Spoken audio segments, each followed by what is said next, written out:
I got We're I got live. Band-Aid, We are Scotch live. tape, and some glue. We're live. Okay. And ladies and gentlemen, we are live. Anyway, Get up and start. what's going on YouTube? This is your boy like one half of Enduro.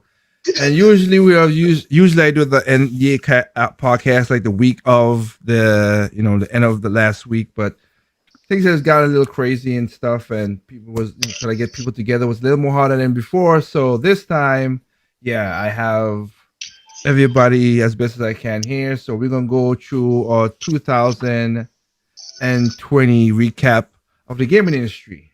So basically, the end of took 2 weeks later, but hey, it's here. So again, I have a bunch of people with me this time, as and this one is live. So if you put stuff in the chat, yeah, we will see it. For those who catch on to us a little later on or whatever. So I have in this one I have double A. How's your sneeze? How you doing, double Do A? not. I am dreading what's to come. The purge is upon us. I need a gun. Okay, remember we're in the gaming part now. Anyway, what up, Triple M? How you doing? I'm doing fine, and hey, I wouldn't mind having a weapon myself here, because it seems like I need some sort of upgrade in Fatal Bullet. Yeah. Oh, you mean for your demo busting days? You are, well, it's your demo busting for sure. The demo man. Well, that's Demolition what. man. They should call him Demolition Man, to be honest. Hey, is there some type of perk or achievement for that? No, and I don't Well, care. you be a hell of a game test. I tell you that much. Yeah, he would be. Yes, he would be. And then, of course, I have the Good Shepherd with us. Good, how you doing, Good Shepherd? Hey, what's up? I'm finally catching up to y'all on the Breath of the Wild stuff. No, you Okay. ain't catching up to us. I said All catching up. right. I didn't say I caught up. All right, man. Baby steps, Doctor. Baby steps. I know, right? Need a man do his stuff. It's okay. And then, of course, you have the Dr. Feelgood in here. What's up, Doc? You know me, man.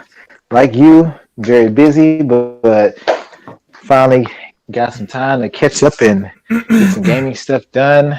Hope you guys liked the last video as well. But I've been catching up and trying to get back into it. Okay, that's good to hear. That's good to hear. All right. So shout outs for people like that who joined us and put their put some comments and stuff when we were playing live, playing the Street of Rage and the final Smash Brothers Ultimate.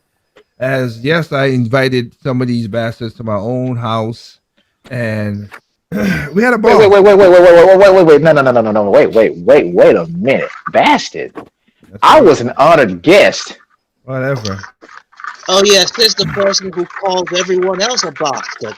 When have I called you a bastard? Yo, Dr. Please. Fields. Furnish evidence. Dude, We could show the audio. dude, We could show. really? I can show you. I can show your past chats where you just jump in and say, "Well, bastards." You know what? We'll just put this under alternative facts. Just saying, man. You know, I respect you guys, man. Bastard, that's so demeaning. Lies. Sorry, I'm allergic to BS.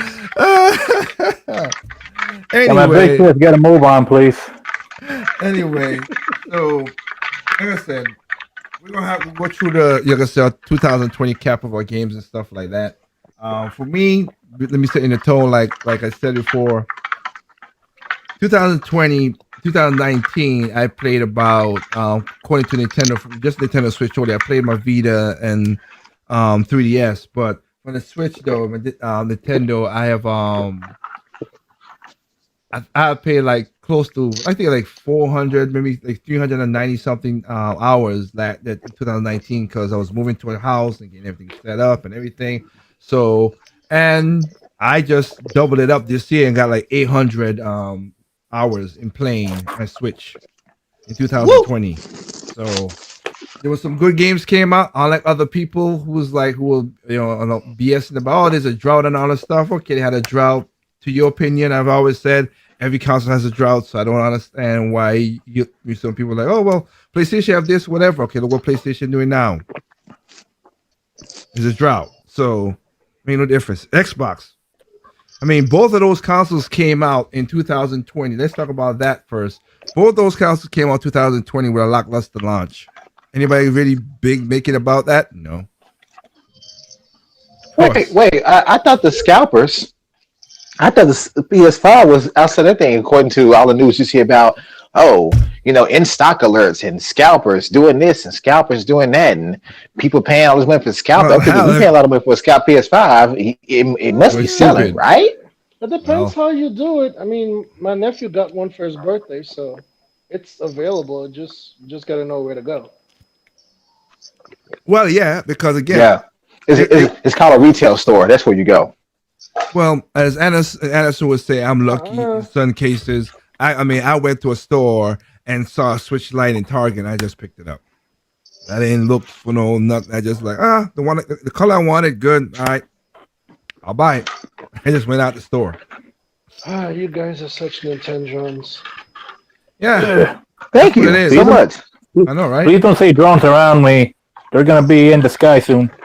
They've been in the sky. What are you talking about? Anyway, Been in this Even guy, more dude. so. but like I said, no. But PlayStation came out. PlayStation and Xbox. PlayStation 5 came out. Xbox came out. Xbox. It had one exclusive to play. One. Well, the thing that came about that was It's quality, not quantity, my man. I remember that. Okay. Okay. What are you always interrupting them for? Listen, Lager's the host. Know your role. Lager, run the show, Anyway, dude. I was going to say, not only that, but it's like when you got in the UK market, for example, I did a video about this last week.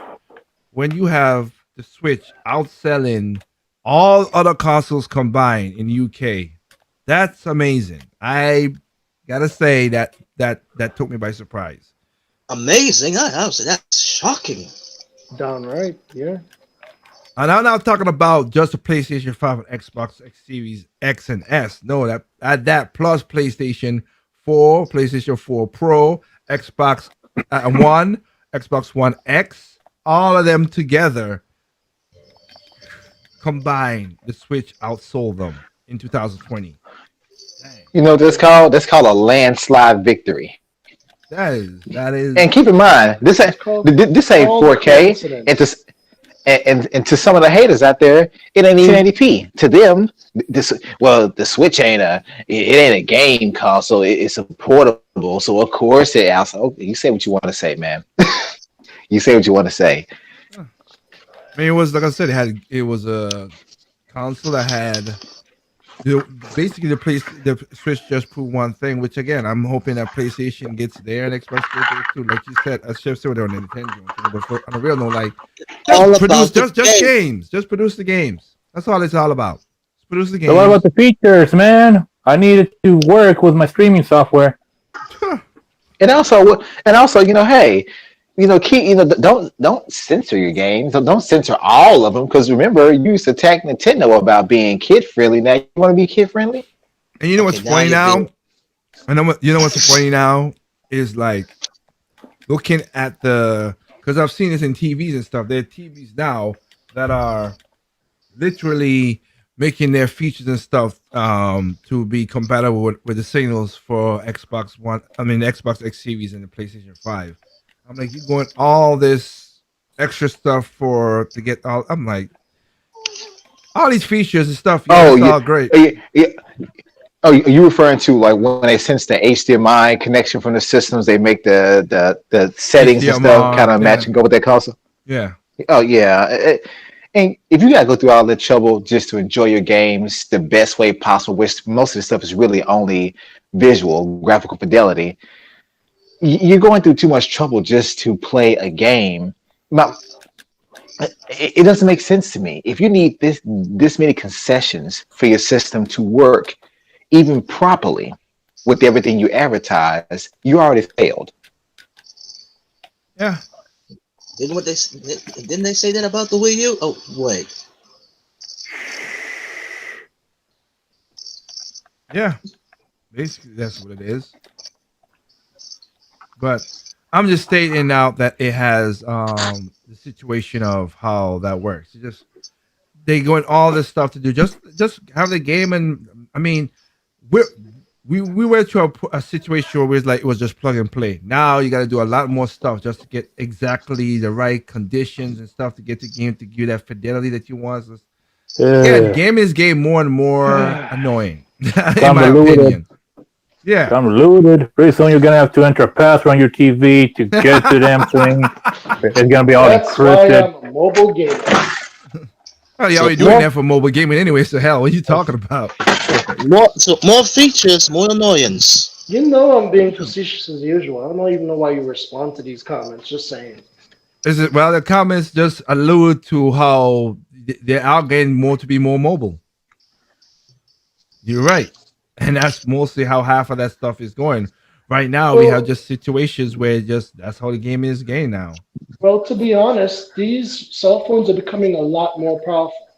They actually, most of our cell phones these days rival our old consoles. Well, yeah, we So, know that. Yeah, so you can yeah, actually but make it a lot doesn't. more It doesn't. powerful games. You could say all that to it, which is 100% correct, and you're Correct. correct. Which is Which is But one of I- the reasons why. merchandising. Oh No, no, no, I no, mean, but gotcha. let me talk, fool. Yeah, stop talking over each other.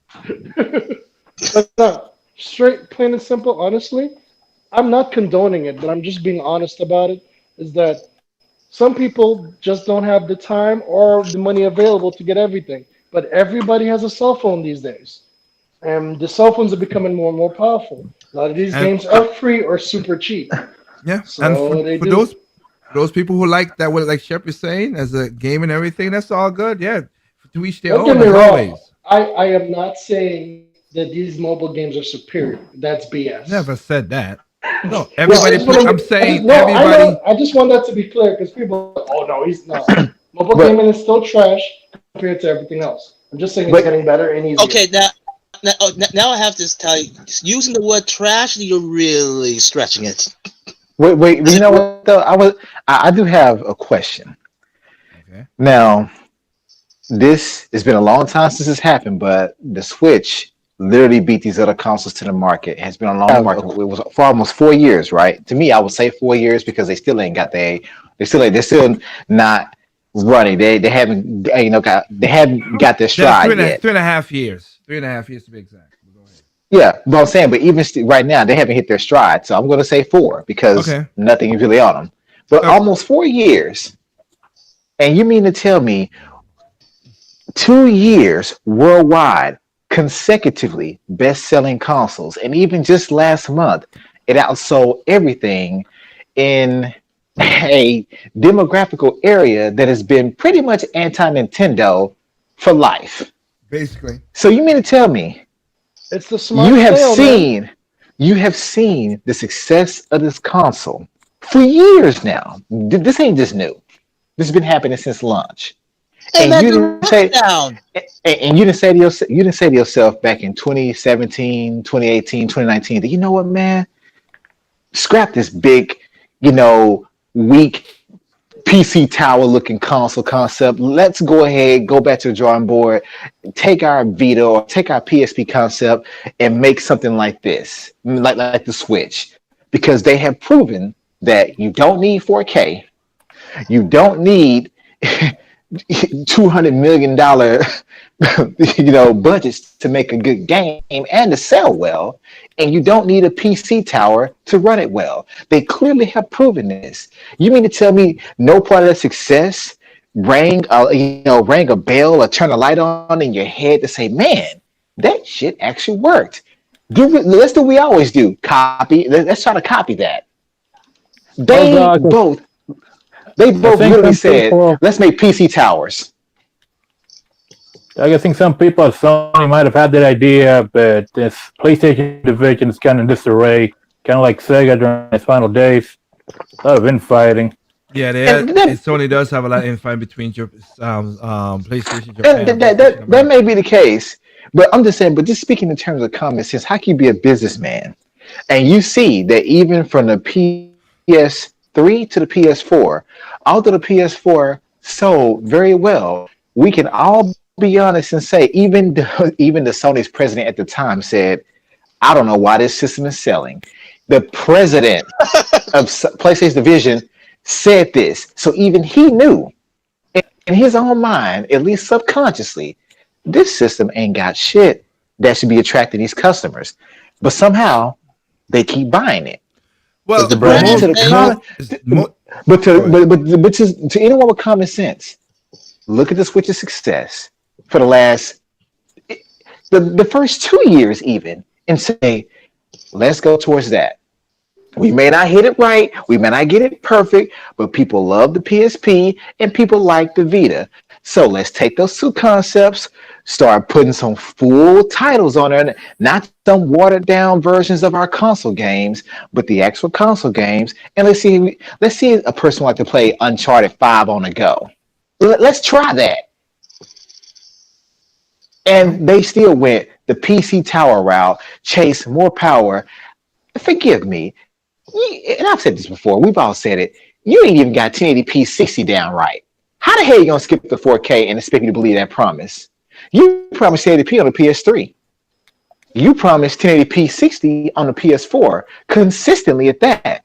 We didn't get that. In fact, some games were still 720p. I'm not a resolution whore by any means, but how can you have an example in front of you and ignore it? Y'all copied the motion. my thing, Do we really need to go into that? yeah. It's kind of But self-explanatory. look.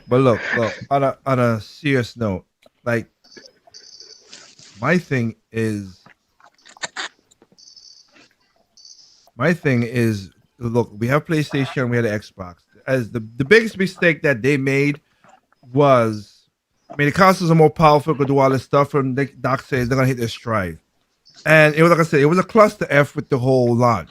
Okay, one PlayStation, this has not been the best launch they have, and that's from internal documents themselves. Xbox One didn't really, the Xbox X Series didn't really. They know what they were getting into because with the whole we're not gonna have exclusive. Now they're changing their mind. Say, okay, we won't have an exclusive for 2 years, but we're gonna try to see if we get one by the end of next year. Okay, because you find out not selling as great as everything. Even though we have all the things. I mean, COVID did something to the manufacturing and everything. So I'm not knocking that off, but not blaming them for that. But the thing that killed me is though, even before that, take COVID out of the situation. How the heck you guys had, as Doc said, 3.5 years later with the Nintendo Switch? Not comparing them because Iwata and Reggie, when Reggie fits me up on Different Nintendo, philosophy. different style. But how the heck you have these two consoles come out without killer apps? I mean, like killer apps, not one, but like multiple games, because that's what we buy a console for. Nintendo Switch launch year, nobody ever, not even Nintendo themselves, I doubt will ever match what they did for the Switch. They won't match that at all. That was games after game after game after game after for a whole year. Yeah, all within that year. They were killing it with the games, and that's why it sold so well. You had what, Spider-Man? You had the Spider-Man Miles Morales, and that as Also a on people, PS4. yeah. But Joker the side or whatever, that's something to that. You have the Dark Souls, the Dark Souls things. It But was a then, remake. But Lager, but it's backwards compatible, so you can buy all your PlayStation 4 no, games. and no, but I get that. Wait. I get that, but they didn't. Okay, we had Breath of the Wild for that was also backwards with the Wii U and have it for the Switch. But the thing I'm trying to say is we did had what 1-2 Switch, even though people don't want it. It's a new app. Super Clips, Mario Kart Deluxe, Pokemon, Splatoon 2, Mario Rabbits, Mario Xenoblade, Odyssey. Mario Odyssey, Xenoblade, Fire Emblem. Like you had, basically I was 11 games from between March to until the end of the year. And every No, game was a killer app, as he said. But see, here's the thing. Now, some people have retroactively come back and say, "Yeah, well, all the Switch launch was Breath of the Wild. That's all I said. No, that's not true. That's not all they had. That was the biggest game on launch day. But even that game had hundreds of hours of content, depending on who you are. And most people, that was the case. But we hadn't seen Bomberman in a while. That was a launch title. And then weeks later, we had other games come out and say, so you cannot say that's all it launched with. You're not counting eShop. You're not counting any of that stuff. But at the same time, as you said, games. How can you launch a console? And within the first year, now it ain't been a year yet. I get it. I definitely get it. But one, Nintendo launched in the spring. That was in March. You guys actually launched during the shopping holiday season, the hottest time of the year. Even though and all you had was two games. Even though it was different last year, that's what I'm saying. I'm not out taking COVID because that did change a lot of stuff. But still, the game itself, developing the game and putting it out, no. You should have had killer apps. You should have. And then to me, and I told you guys this. I knew this was a lot from the jump. When they first showed Miles Morales, I said, let's come to PS4. And then they said, oh no, it's PS5 exclusive. You're not going to sell enough units on the PS5 alone during a launch session to make that game supremely profitable and successful. It's best if you also make that game for your 100 million player base. That's just going to secure its success more than likely. You're not going to sell 15 million PS5s in a month. And also, let's add in. Sorry, Doc. Go ahead, Doc. Sorry, I'm about No. That's it. I was done. But to me, you weren't going to sell that many. Even if you had sold 15 million PS5s, not everybody wants Spider-Man. And you know what the best-selling game on the PS4 is what? I'm talking in terms of saturation. Is what Uncharted 4 and about 10% of the PS4 fan base. See, I'm talking about exclusives. So we can't talk about remakes. But you know what's going on. You know what's going on with this is also you had. Let's not also get not that you only have games. The Switch had games. All those games sold, even ARMS, all that, even as it fell off, but it is all those games sold 1 million within like couple months. Not even like a couple. So that was like the month it launched, it had 1 million.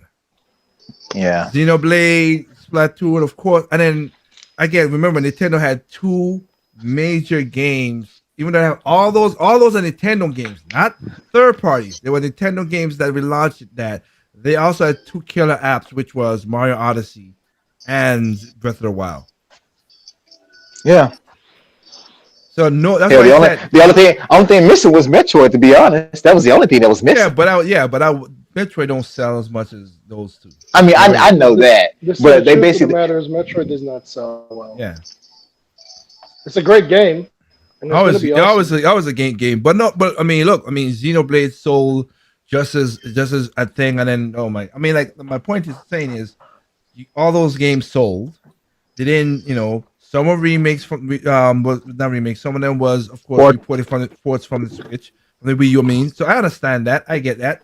So was like you just said, Miles Morales the same thing too. You could do backwards or go whatever. So we got that, but I'm like we all said. Games were a thing, so I was surprised that these guys, Sony and Microsoft, didn't have. Well, Microsoft already said that we're gonna do that, so Microsoft at least said it up front. But Sony, with what it is, you get Ghost of Tsushima and all this stuff. You're thinking, man, they should have some. They have multiple games, like 2, 3, 4 at least. And then Miles Morales wasn't even a full game. That was actually a DLC pack. It was a DLC. That's all it was. They tried to say it wasn't. But keep in mind, Spider-Man came out in 2018, September 2018. Horizon Zero Dawn came out the same week as Breath of the Wild in 2017. Yep. So how does Spider-Man come out sooner than Horizon Zero Dawn? Both are exclusives. I tell you why. That Miles Morales was freaking DLC to begin with. Yeah. So one of your launch games is literally DLC, and you charge almost full price. Look! I said this already. to me, that was another attempt at Ground Zero. And you know what I'm talking about. Selling DLC as a full game at full price before people catch on to it. I don't even care about that. The game is there. You want to buy, you buy it. It is what it Yeah. is. I don't care if it's DLC or not. We can't. People gonna spend their money on stuff what they're gonna spend their money on. I was about to say, yeah, you can say the same thing for Tor, no? Yeah, but, Or Galaxy 2. yeah. I mean, they turned it into a full game, but yeah. But my thing is that they didn't have nothing super no kill. You know, they had that, but the killer apps again. You compare ninth generation where the Switch kicked off, and yes, it is ninth generation because people always talk about. But I don't care. You're talking about the next Next gen whatever. wasn't here until the PS5 and Xbox. Because I'm gonna tell you right whatever now, came if out. that's the case, and we saw how the launch of those consoles were, then the ninth gen is gonna be just as SC as eighth Well, gen. well, That'd I be tell you worse. this though, that means the ninth gen actually kicked off with the PS4 Pro. No, If I we're wouldn't being, go. you want to go that route. I ain't going that route. I'm not going No. that route. No. No, I'm I'm not saying going that. based on their logic, because that was a power jump. If you wanted to call, if you want to think about power in that way, okay, Oh yeah, PS4 Pro had more power than PS4, so that's a ninth gen console, right? Plays the But it's same still games. PlayStation 4. It's not an entirely different console. And night is a PS5. We're being honest, but let's keep going forward. let's keep on going forward. Is right. So, but like I said, I mean, with the COVID and everything, I get it, but it's just weird that that constant. And oh yeah, I am gonna throw a little. Since Doc is already throwing shade, I will throw one shade on one thing. Xbox guys, y'all talk all that mess about Japan gonna be your best this and this. And last I did a Oh video about no, it. don't hurt them, man. Don't hurt That them. was, Not too bad. I mean, you got up to about 200, but the week before Wait, 200,000? no, 100. 200. I mean, fine. I know what the actual number is. I just thought I'd Crap! try to correct you. Shit. But I they, just they, blew but, myself up. Damn but it. before, but again, even in Japan. So here's the thing: even in Japan, so Xbox sold, not Xbox, sorry, the Switch sold more than in 2020 combined in the UK and European region. Even in Japan for Christmas week and everything, which again, like you just said, Doc, even when it was what's going on, understandable, you will buy stuff. The Switch outsold all. So not even that. The 3D, the 2D, even though it's discontinued, the 2D XL still sold more than the PlayStation 5 and Xbox My goodness. in Japan. Well, another thing is that, and I'm not sure. I think Sony's just Japan forgotten is its not an roots. Well, you have to I think they got their roots. People in Japan don't like big ass consoles like that. Because of power Something like consumption. that. Like Well, that yeah, but power consumption and like just how much power they require. Like they're not big fans of that. I think I get Nintendo has that. shown that over the years. Yeah, I get that, but still, the PlayStation 4 and stuff was selling pretty well. Not these dismal numbers they had in the last couple months. So, of course, it makes sense that we have a PlayStation 5, but they're not even going for the PlayStation 5. And I think for a while the Wii U was also outselling the PS4 in Japan. Huh? Well, that Years was a while back. back, years back, but It not, sounds but like you're not reaching, but years back, but not now. ah, Let me see fudge. I'm trying to see if I get so I could put it on the screen a Drop little the bit. Give damn me a ball. second, and I'll pause it right there. Let me see, because I want to make sure I could see. Yeah. But- So basically, so the PS5 digital. I'll correct myself like as thing. So like I said, for Christmas week, the Switch sold 211. That's the regular Switch and Lite combined with 51. But PlayStation 5, the regular one, sold 15,122. The digital version sold 2,400. I'm just rounding just to be easy. Xbox X Series sold 268. Xbox X Series S 107. So not even 400 consoles sold Christmas week. Wow. I mean that is That's ridiculous. abysmal. That's abysmal. Yeah. Yeah, it is crazy. Now the PlayStation 4 sold 30,400 and 30,000. I'm just gonna round up easier. Right? 30,000 Christmas week.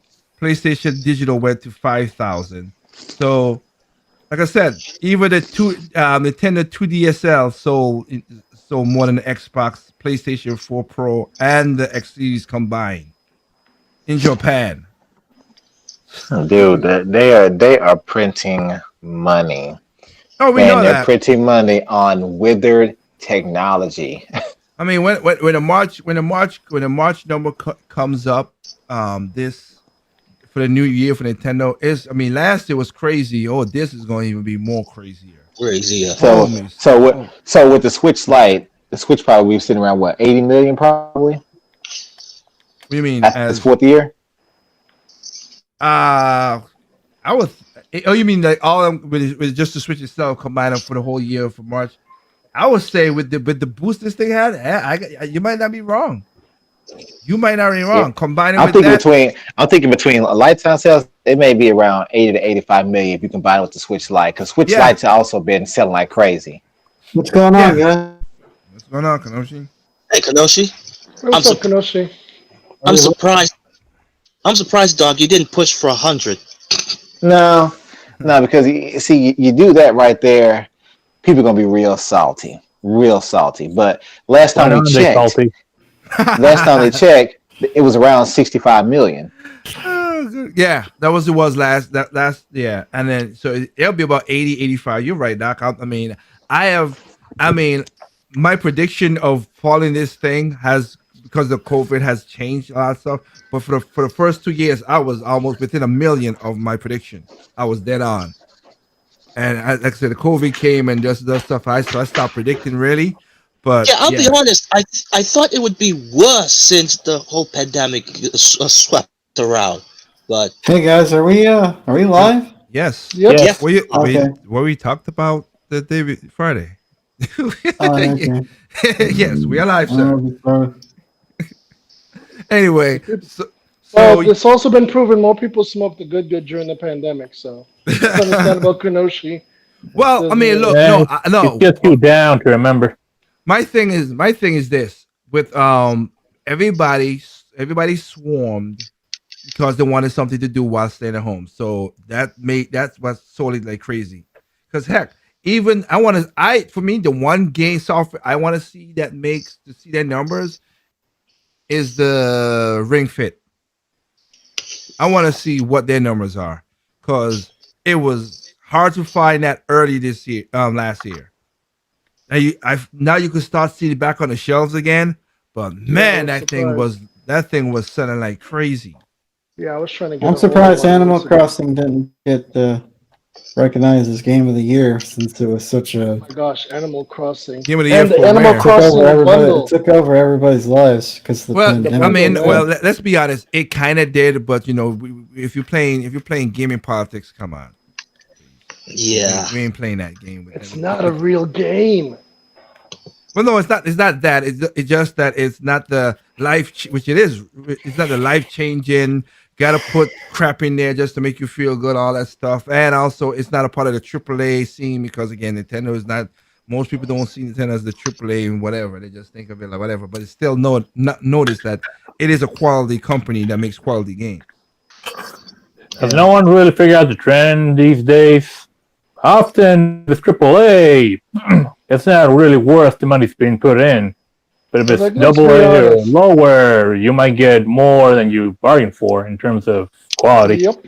The sad reality is most AAA games these days are often disappointing, and it's been that way for a while. Yeah.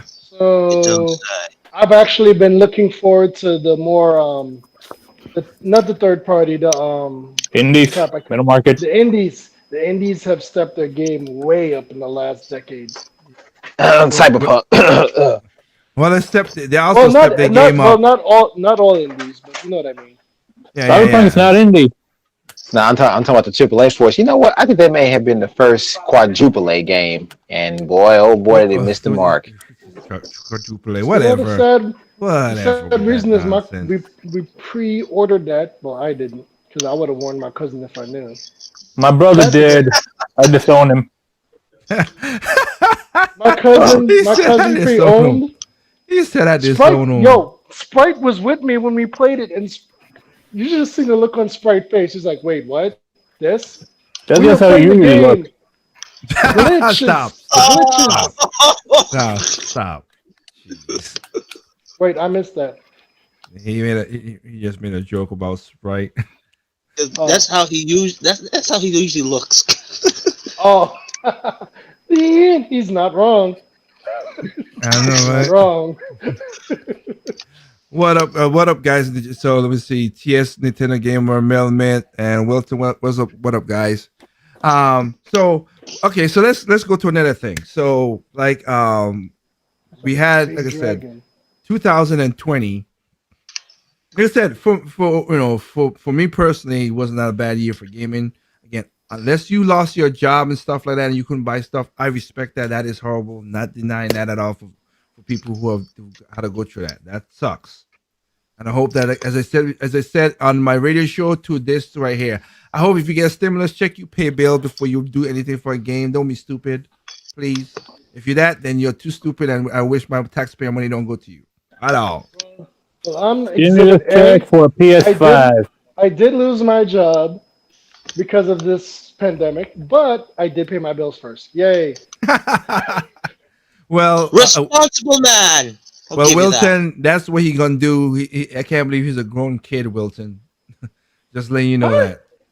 that. What? I responded to the chat. He said Juice did not stop crying all year. I'm like, well, that's him. What does he need to cry for?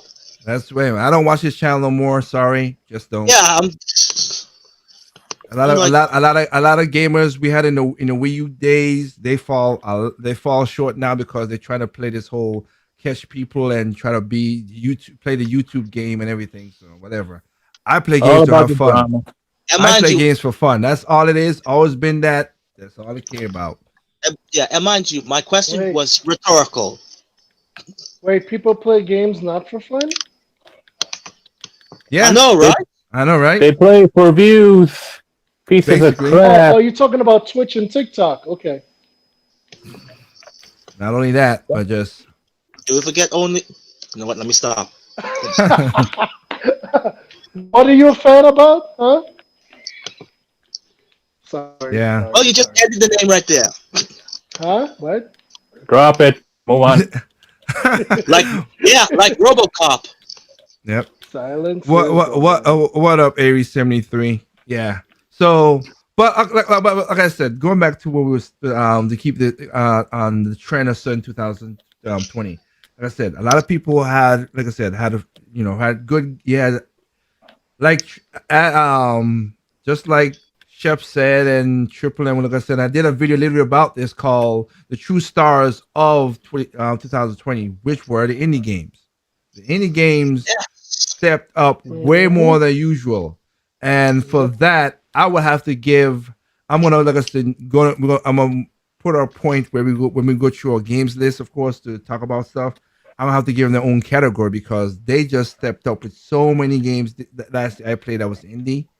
It was, and don't get me wrong, they had a couple AAA games, but I'm not AAA, sorry, third party games, but not third party AAA. It was like, hey, let's put this game on the Switch or let's put this game out and have fun, and they did. Streets of Rage 4 is the one that stands out the most to me. Yeah, Streets of Rage 4. Oh my gosh, I love that game. Yes. That game, I have to give them credit. They look, I'm an 80s baby. They brought back so many memories of playing it, like, of course, Streets of Rage oldest 1, bastard 2, here, so, yeah. 3, playing all those games on the Sega Genesis. It really did bring back memories. And of course, the best part about it, as you guys probably saw, the couch co-op of it all. Yeah, How many games today support that? Not many. As you can see, basically, you guys are seeing the screen of when we played all of when it was at my house. We all played, me, Shep, Sprite, and Dr. Feelgood. Street of Rage 4. Yes, Go ahead, Doc. It's too bad I couldn't have played Mario Kart 8 with you guys. That was too late. We didn't play Mario Kart 8. We just played Smash, then we went into Street of Rage. Yep. You know that's all he has, man. Don't make him Well, cry. we Will you could do it stop? next time. No worries. Okay, you should have to make it that more poignant. I know, right? Exactly. Messed up. I know, right? Hey, you gotta know my pain too. I gotta hold my pain too. Wow. Just bring misery down with misery, huh? But yeah, you're right on Wilton. Yeah, Street of Rage. He says Street of Rage 4 is the truth. Yeah, they did a good thing. Like I said, they Lizard Cube, Demetsu, those guys, plus Sega game, whatever, they did a good job on it. They did a good job. They brought back that feeling, like Doc said, and the couch co-op was really great because all four of us were there, just having a ball. Again, we didn't care about as we cracked the joke just a second ago. We didn't care about getting the A or D grade or whatever. We were there for fun. Just Bro, hey, we were just wilding out. That's how you're supposed to be when you're playing with your friends. yeah. But the only misstep that game has, and that's really debatable, would be the soundtrack. Other than that, the game has But better AI in the most big I mean, budget but even titles. still, just sitting there, couch co-op, four of us having a good time. We can all reminisce on the games from back in the day, and make fun and knowledgeable comparisons. But just being able to sit there, have fun, and laugh when someone something unexpected happens. For example, when I walked up on that guy, you said, "You know what? Let him go ahead and find out for himself." And I got knocked halfway across the screen. Oh, good times. Yeah. More like off the elevator. I loved it because we all watched him do it too. We're like, okay. And then when we got on the elevator level, all you guys, you said, "You know what? Don't get knocked off." So I got Floyd and just kept throwing people off the side of it. Well, yeah, 'cause he and Max are the two people who could live, but Floyd could walk with holding person. So yeah. Good times. Not only can you reminisce about the games from back in the day, you can also make new memories with a new one, like back in the day. Something that's been lost. Yeah, but as was stating, like I said, the indies stepped up their game tremendously because I bought a lot of indie games this year to play and have fun. But again, not knocking the third parties who didn't have the major, because third part we had you have your Final Fantasy 7 remake, you have your you had also Resident Evil Nemesis 3 remake and everything like that. They had that. The Ghost of Tsushima, you had the top whatever. Okay, but I'm talking about like Tales of Vesperia, that, or like Trials of Mana. Yeah, they weren't big. That's not a big name, but it's still was a quality game. You still had a quality game in that regard. Other than so you had games up there that came out that was not super like the whole AAA blah blah blah crap, but it was good enough games in it to be like, wow, I'm liking this. So going flipping from the heroes, we're going down to disappointment because again, AAA's literally stepped there because everybody look at this. True gamers saw when they saw that whole that Marvel Avengers coming out, I was like, yeah, that didn't look good. Yeah. And they were proven correct because that was just as average as best. Not even average. It was just so unmediocre. It was just like, ugh. My question is, after Go ahead. Eh? Go ahead. company make games with this big budgets that they can return a budget on, and then they make a game that outright bombs and is still able to operate.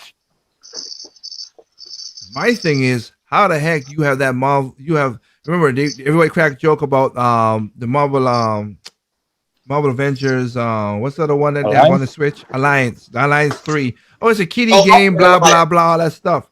Sold more, made money, and also had more heart in the game than freaking Avengers game. I was just gonna say that, man. I just bought it this past holiday recently. I think someone had it on sale for $30, brand new. And dude, but even looking at videos of that game before I got it, I'm thinking, I knew I did not want that Marvel's Avengers game because to me it really was a cash grab. It seemed like it from the jump, and I was right. But Marvel Ultimate Alliance, you can tell all they cared about was gameplay. Play as your favorite heroes It ain't a whole bunch of microtransactions and a long useless grind just to get up 1 or 2 levels. It's just a game built around couch co-op or whatever. It's fun. It's fun. From just what I see, I said, you know what? I'm glad I got it. I can't wait to get into it. Eva Anderson said, hey, you know what?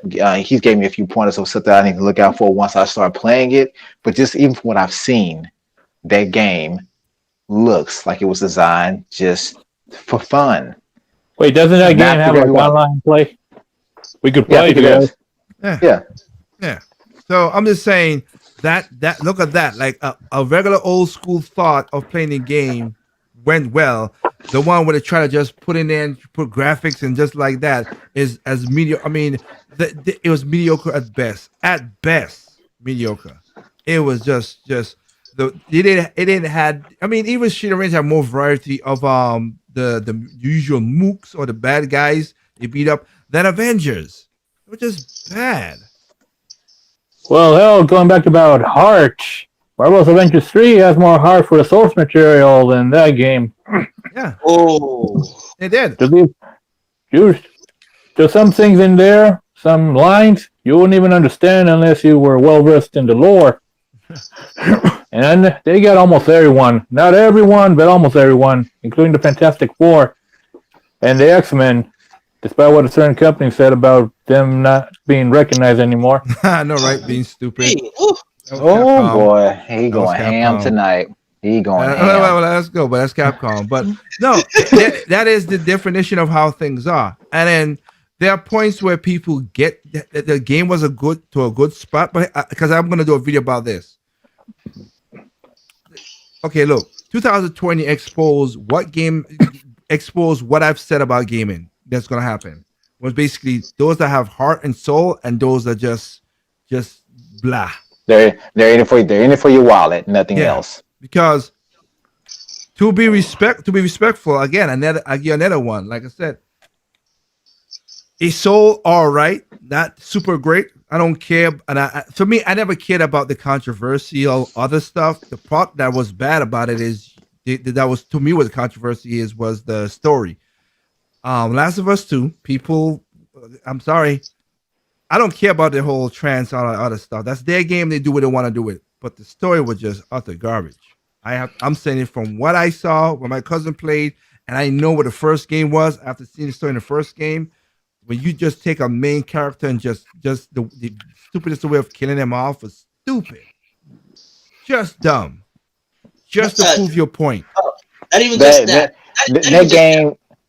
Before killing him, basically change his character. Yeah, you change his whole character from the first game. Not even there's a 180 difference, and then you kill him my like thing within a is, couple minutes of the game, or a couple 10 minutes of the game. and to me, that game, you can tell it was severely pushing a paid for agenda. Yeah. Severely.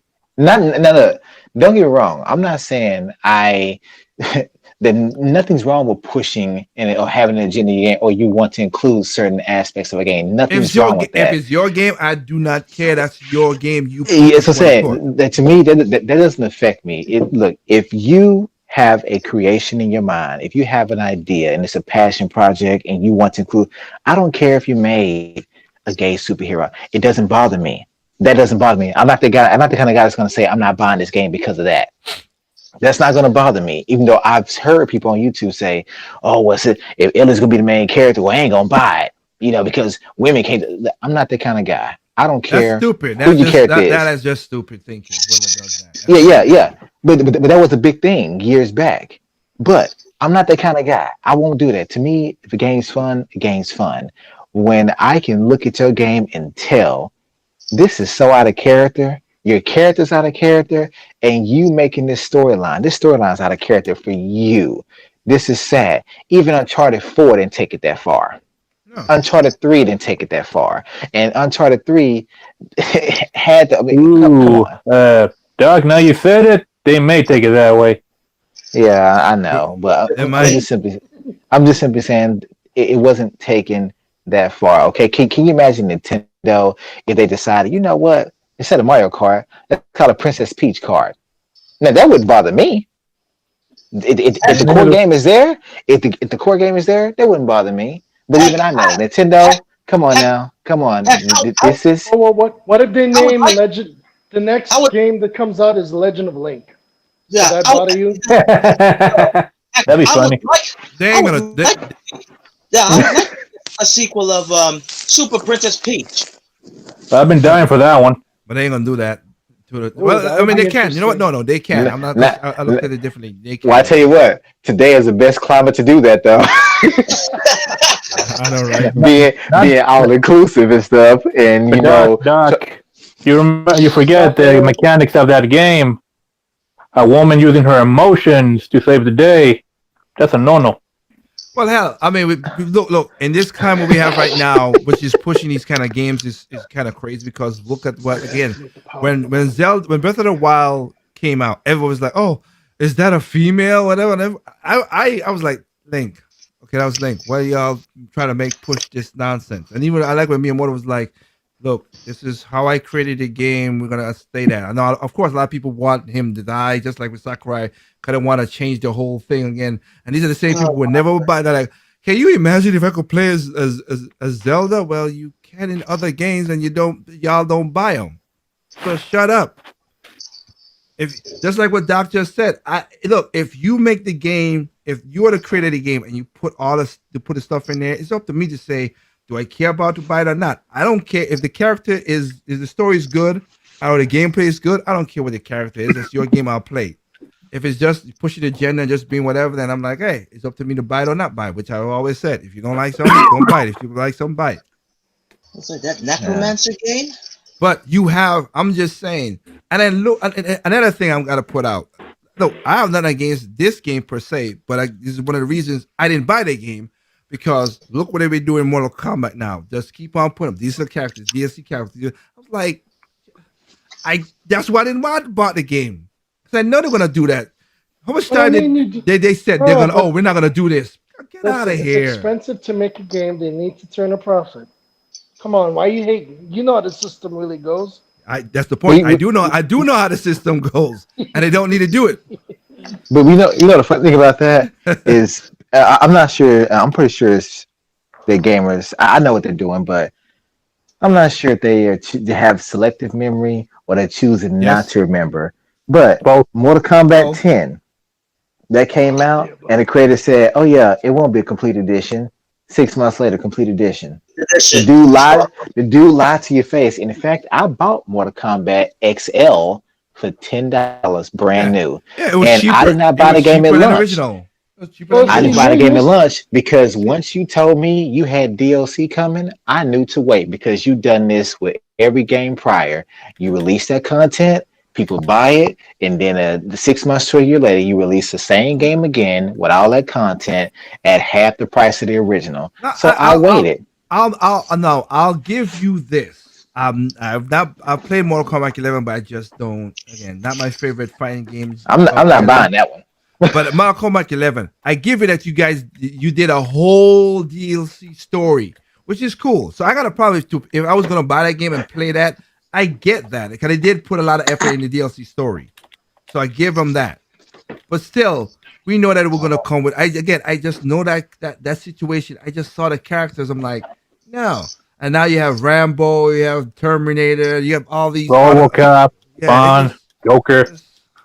Is that like, the Expendables DLC coming? I'm telling you, all they're doing with that, they're trying to do the equivalent of Smash Brothers, but you won't match it. Let it go. Let it go. Warner Brothers. Let it go. What they gonna have next? Jack Ryan? Keep going now. What they gonna have next? Nah, they're going for the classical stuff because again, you got that. I mean, you have all the '80s. I mean, I won't be surprised Bruce Willis don't show up there as from Die Hard. Or Mel Gibson as Mad Max. Yeah, you could. I'm surprised. I would buy this DLC. They should do their COVID-19 expansion. Put the mask on their face. well, Sub-Zero and Scorpion don't need one, but the rest of them do. Well, that and Rain and all that. Maybe Katana. Stuff. Half the roster has a mask, I think, or at least a third. Melina. And a quarter of them are robots, so hell, cyborgs. So hell. Anyway, but I'm just saying, you see how these games, these bigger games, just doing this certain thing, and another trend of 2020, which also shows the whole soul thing. Because remember, it's a trend that keeps on going. Now, Fortnite still has its charm for certain people. I'm not playing it because it's always online. You know my situation with that, but whatever. It still has its charm with people and still getting people. So I give Fortnite Epic Games that. Literally right now, Epic Games is buying a whole mall in North Carolina to move their store, which is ballsy. That's what's money they're making. They're buying a mall, which is ridiculous. Yeah. So to house there, whatever. So I don't know what they're gonna do inside their mall. I don't know how they're doing it, but whatever. I don't know. It could be a mall slash headquarters. No, it's a headquarters, but it is a big mall that they're buying. So it's not like a small. This is not Strip one mall. of those strip mall or nothing. This is literally a mall. Carry out town is a big mall. Yes, I know that's what. So, but my point is this: what I'm saying. Here's another thing that's going on. 2020. People who jump, people are fickle now, and like Doctor said, and we were Now? saying before, now they're going with again, they're playing games just for what it is, because we know Fortnite took over PUBG, and PUBG has never recovered from that. Not from that, they've been stomped on the ground. Here's another one. Everybody, of course, at the end of the year, not me, not most of you guys, maybe not y'all either, but everybody talk about Among Us. Among Us, get this, whatever, and I still don't care about that game like that. See it, people want to enjoy it, have fun. If you have fun about it, have fun. I'm not knocking you for having your fun, but remember, there was a game before that game took down too, which was What was it? Fall Guy. Oh, Fall Guy was, in the summer, the Fall Guy was the game. Everybody gave Fall Guy. Fall Guy. Have you heard about Fall Guy now? Nothing. but I didn't hear much about it when it was the thing. I don't follow trends. I say, actually, I didn't even hear about Fall Guy till you told me just now. So Fall Guy was one of the most Switch played, not Switch, Twitch streaming on YouTube as well too. Like the numbers peaked with that that was the most. It will open to millions of people just Like, hey, watching it. Anderson. At the time, I wasn't looking at videos for games. It's just that I was seeing Fall Guy on my front page just about every single day. I'm like, Yeah. I just want to watch. All right. I didn't really mention you, but all right. But my thing is, it was I'm a just big. saying. I'm just saying it was the biggest, whatever, and then it dropped off. Among Us is here. How long would it be before it drop off? Like Anderson said, the trends. Quick in, quick out. Same thing with it. I mean, I'm surprised the guy, Five Nights at Freddy guy, is trying to come back with a game. Like, you peaked a long time ago. I thought they were working on a movie or something. Like, Jesus. Yeah. They're doing all this stuff, and it's just not. But see, but you know what? To me, these companies, especially the big third-party publishers, they're doing the same thing that you see these whack-ass rappers do today. They releasing an album or two every year to stay relevant, to stay. It's basically mind share. If I keep you talking about me, then I won't fall off. So what they do is they just release something every time they think about it. You turn around, people like, did you just release the album back in April? And you got another one. You got another one now in October. What's going on? It's to stay on people's minds. No matter how bad the content is, people gonna buy it based on the fact that they bought your last album and they may have liked the song or two. Publicity. Yeah, exactly. So that's all they're doing. So whenever you hear a new game come out, what I've seen is one or two big YouTubers hyped it up, and then of course whatever they hype up, their millions of fans also hype it up. They may not even have any interest in that type of game or genre, but they'll take interest anyway because their favorite YouTubers or Twitch streamers playing it. Yeah. And then next Again, you know, remember, you got millions of people watching them play the game, but over 90% of you have no interest in said game. now I'll say this. Just like I said. I mean, I'm bringing up a YouTuber per se, and he's doing well now. And I don't have no disagree with the person as now as back then when certain things would happen. Because again, I don't follow a lot of people no more from when the Wii U days because things have changed. But that's one of the things I did. I mean, a shout out. Of course, we used to OJ with Francis play Essence. Oh yeah. When he said I don't play Call of Duty games, But if you guys want to play, let me know and I'll buy the game to play something I don't play. Like I don't like that. I was saying with Broken Games HD back then. He used to do the exact same thing. I'm not playing a game for. Look, I buy a game with my money. I'm playing it for fun. I'm not playing it because stuff like that. Again, they're doing it for money, so good for y'all. But I can't buy something. It's like buying bad food and eating it just for money. I just can't do that. I can't. I wouldn't be surprised if ICM goes. This hamburger tastes no. This chicken tastes awful, and my day is ruined. Yeah. Well, I don't really get the point of buying things that are terrible if there are people who do that and post it on YouTube. Why do you gotta spend your money to do what other people already did?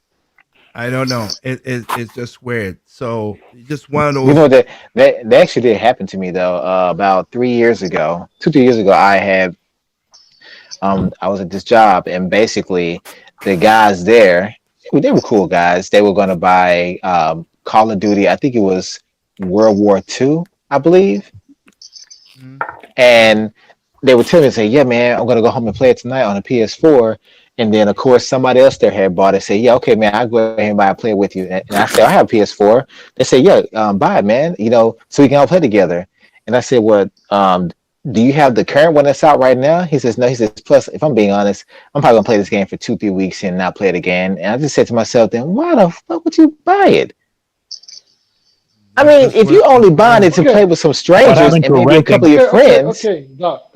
You have to keep in mind that some people see this.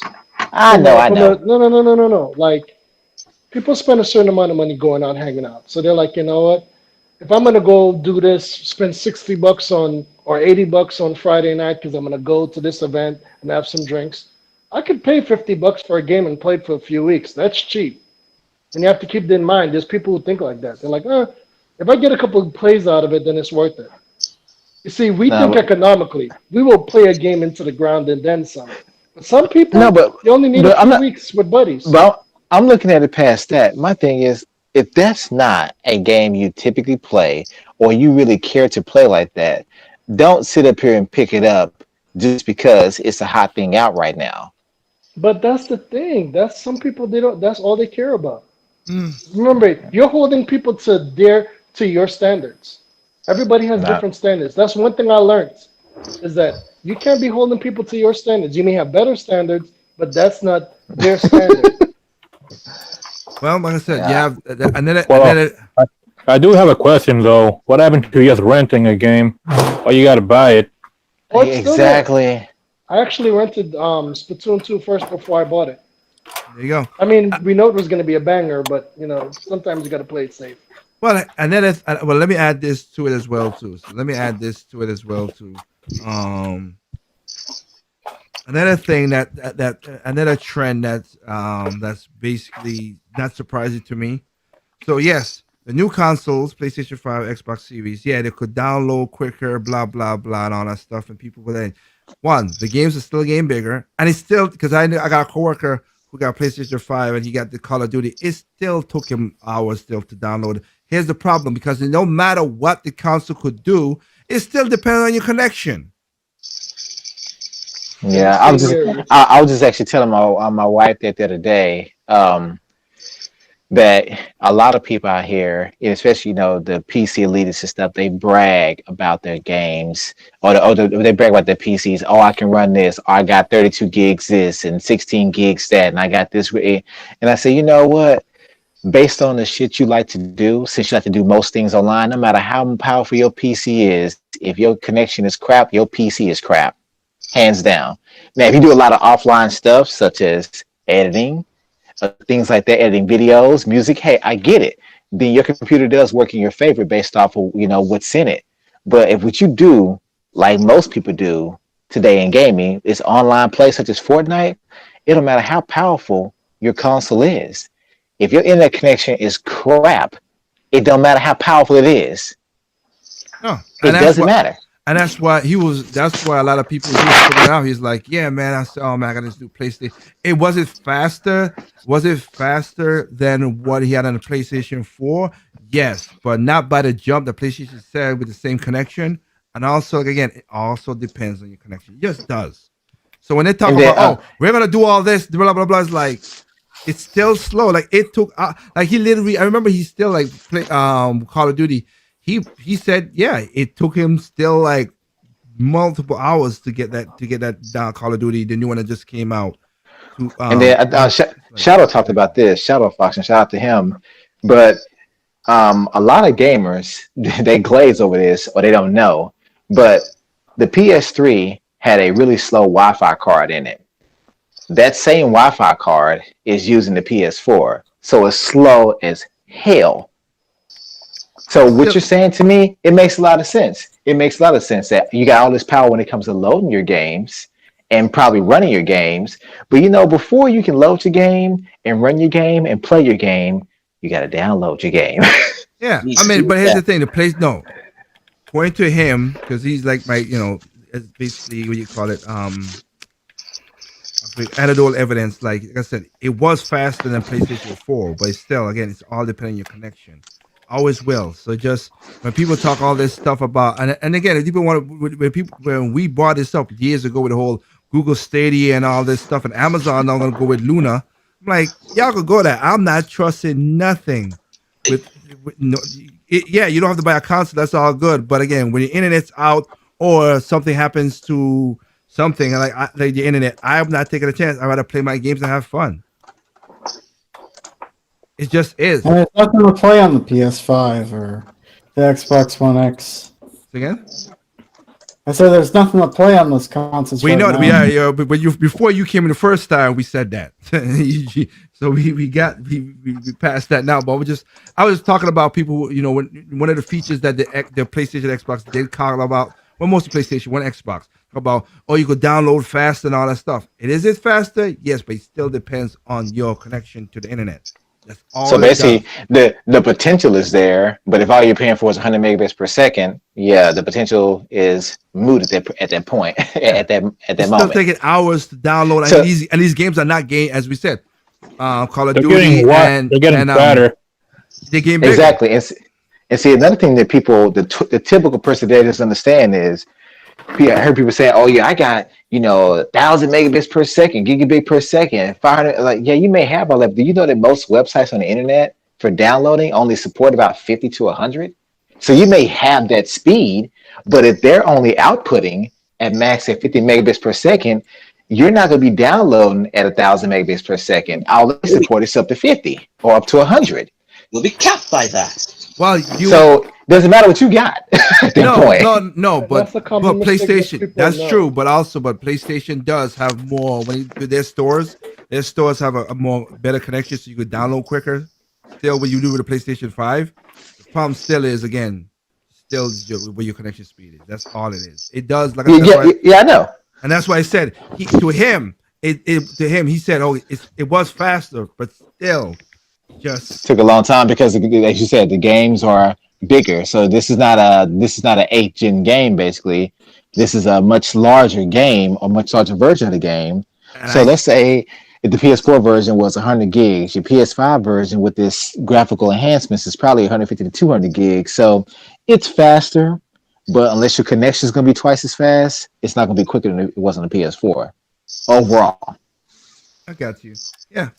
So we're gonna see what happens in 2021. But I'm telling you, all the features they talk about, they still. I mean, the loading, he did say the loading is super quick and everything. So that's all good. And I'm not knocking the consoles for that at all. Never did. So that he said that part is good, but he was, he bought the game and then he had to get the daggone download because again, it's no matter what, he got the physical disc, and it still was a key to unlock the freaking game. It's like. Oh, But here's the thing about that, and I saw that coming because it's been happening during the 8th gen. But here's the problem: the biggest Blu-ray disc out there available publicly to consumers is 50 gigabytes. So if 8th gen games start at around 10, 20, 30 gigs, and then around the middle of the 8th gen, they got to, you got the updates and stuff, you had games being 40, 50, 60, they're already eating up their 50 gigs on that dual layer Blu-ray. Then you come to the end of the 8th gen where you got Call of Duty games where the game itself is 50 gigs on a disc And then when you buy the game, they still say, "Oh, you got to update," and that What? update is 30 gigs. The games are 30. already too big for the disc. 30, he says. Yeah, the games are already too big for the discs that they're printing them on. So I knew when the 9th gen came around, I said, "Hey, unless y'all gonna really start using those quad layer Blu-rays that I don't think they're actually available to the public and they're expensive," I said, "I don't think these games are gonna be fully on the disc. They No. can't. So no matter what game you buy, you're gonna also have to download. It may not be a patch per se, but like they do on the Switch right now, they're gonna make you download the rest of the game because it could not all fit on a disc, and they're not gonna put a game on 2 discs for you."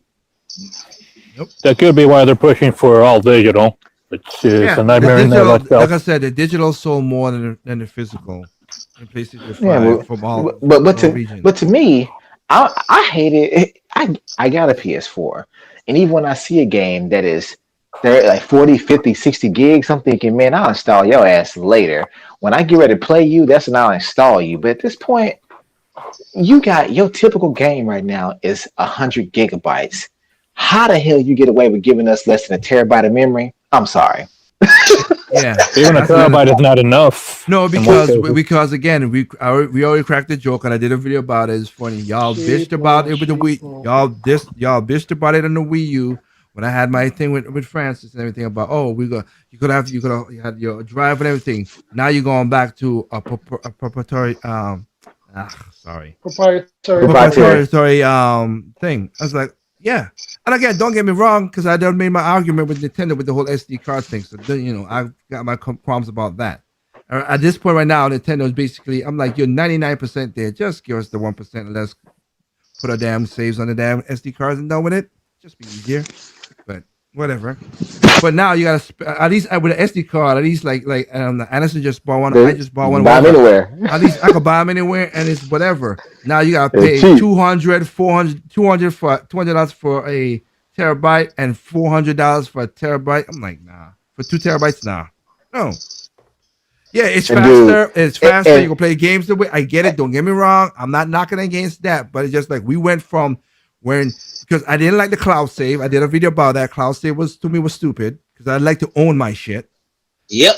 I don't want nobody else. Whatever. We went from simple memory from the PlayStation, Xbox, and everything. I'm talking about Xbox, PlayStation 2, PlayStation 3, Xbox 360, the Wii U, Wii.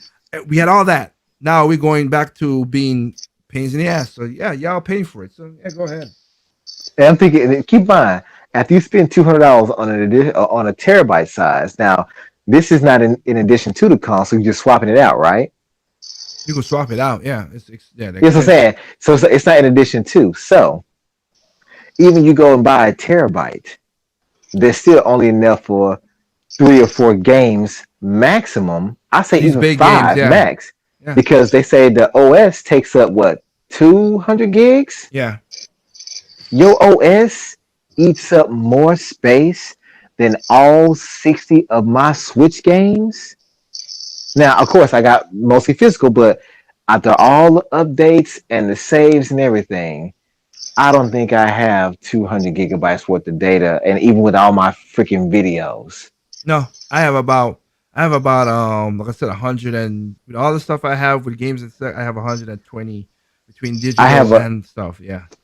Yeah, I have. I think on my 128 card, I have about 50 left. On my Switch, I have about 25 left because I don't use any downloads on that.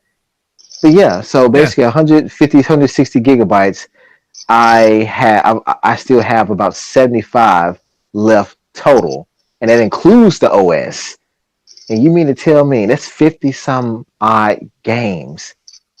And you mean to tell me you can put maybe 5 good games on your PS5 before it's full? And keep in mind, when it's full, or close to full, it loses some functionality. I ran into this recently when I was playing Spider-Man, and I think I had about 30 gigs left on my PS4. It said I could not record any more videos. And Wow. then I put in another game. I couldn't even play that game. Want to know why? Even though the game was already installed in the system, I couldn't play the game. You have to keep, even though it may say you have 40 gigs left, I mean like 20 gigs left, and the game is already installed, it's going to say you can't run this game. You can't play it. You have to have, I think, at least 30 or 40 gigs available to even play a game on the system, even if it's already downloaded onto it, installed. I said, what the? Wait a They minute. So haven't I properly actually, separated the RAM then. yeah. So basically, I looked at, wait a minute. It says I have a 25 gigs left. I put the game in, hit play. It says, can I play software?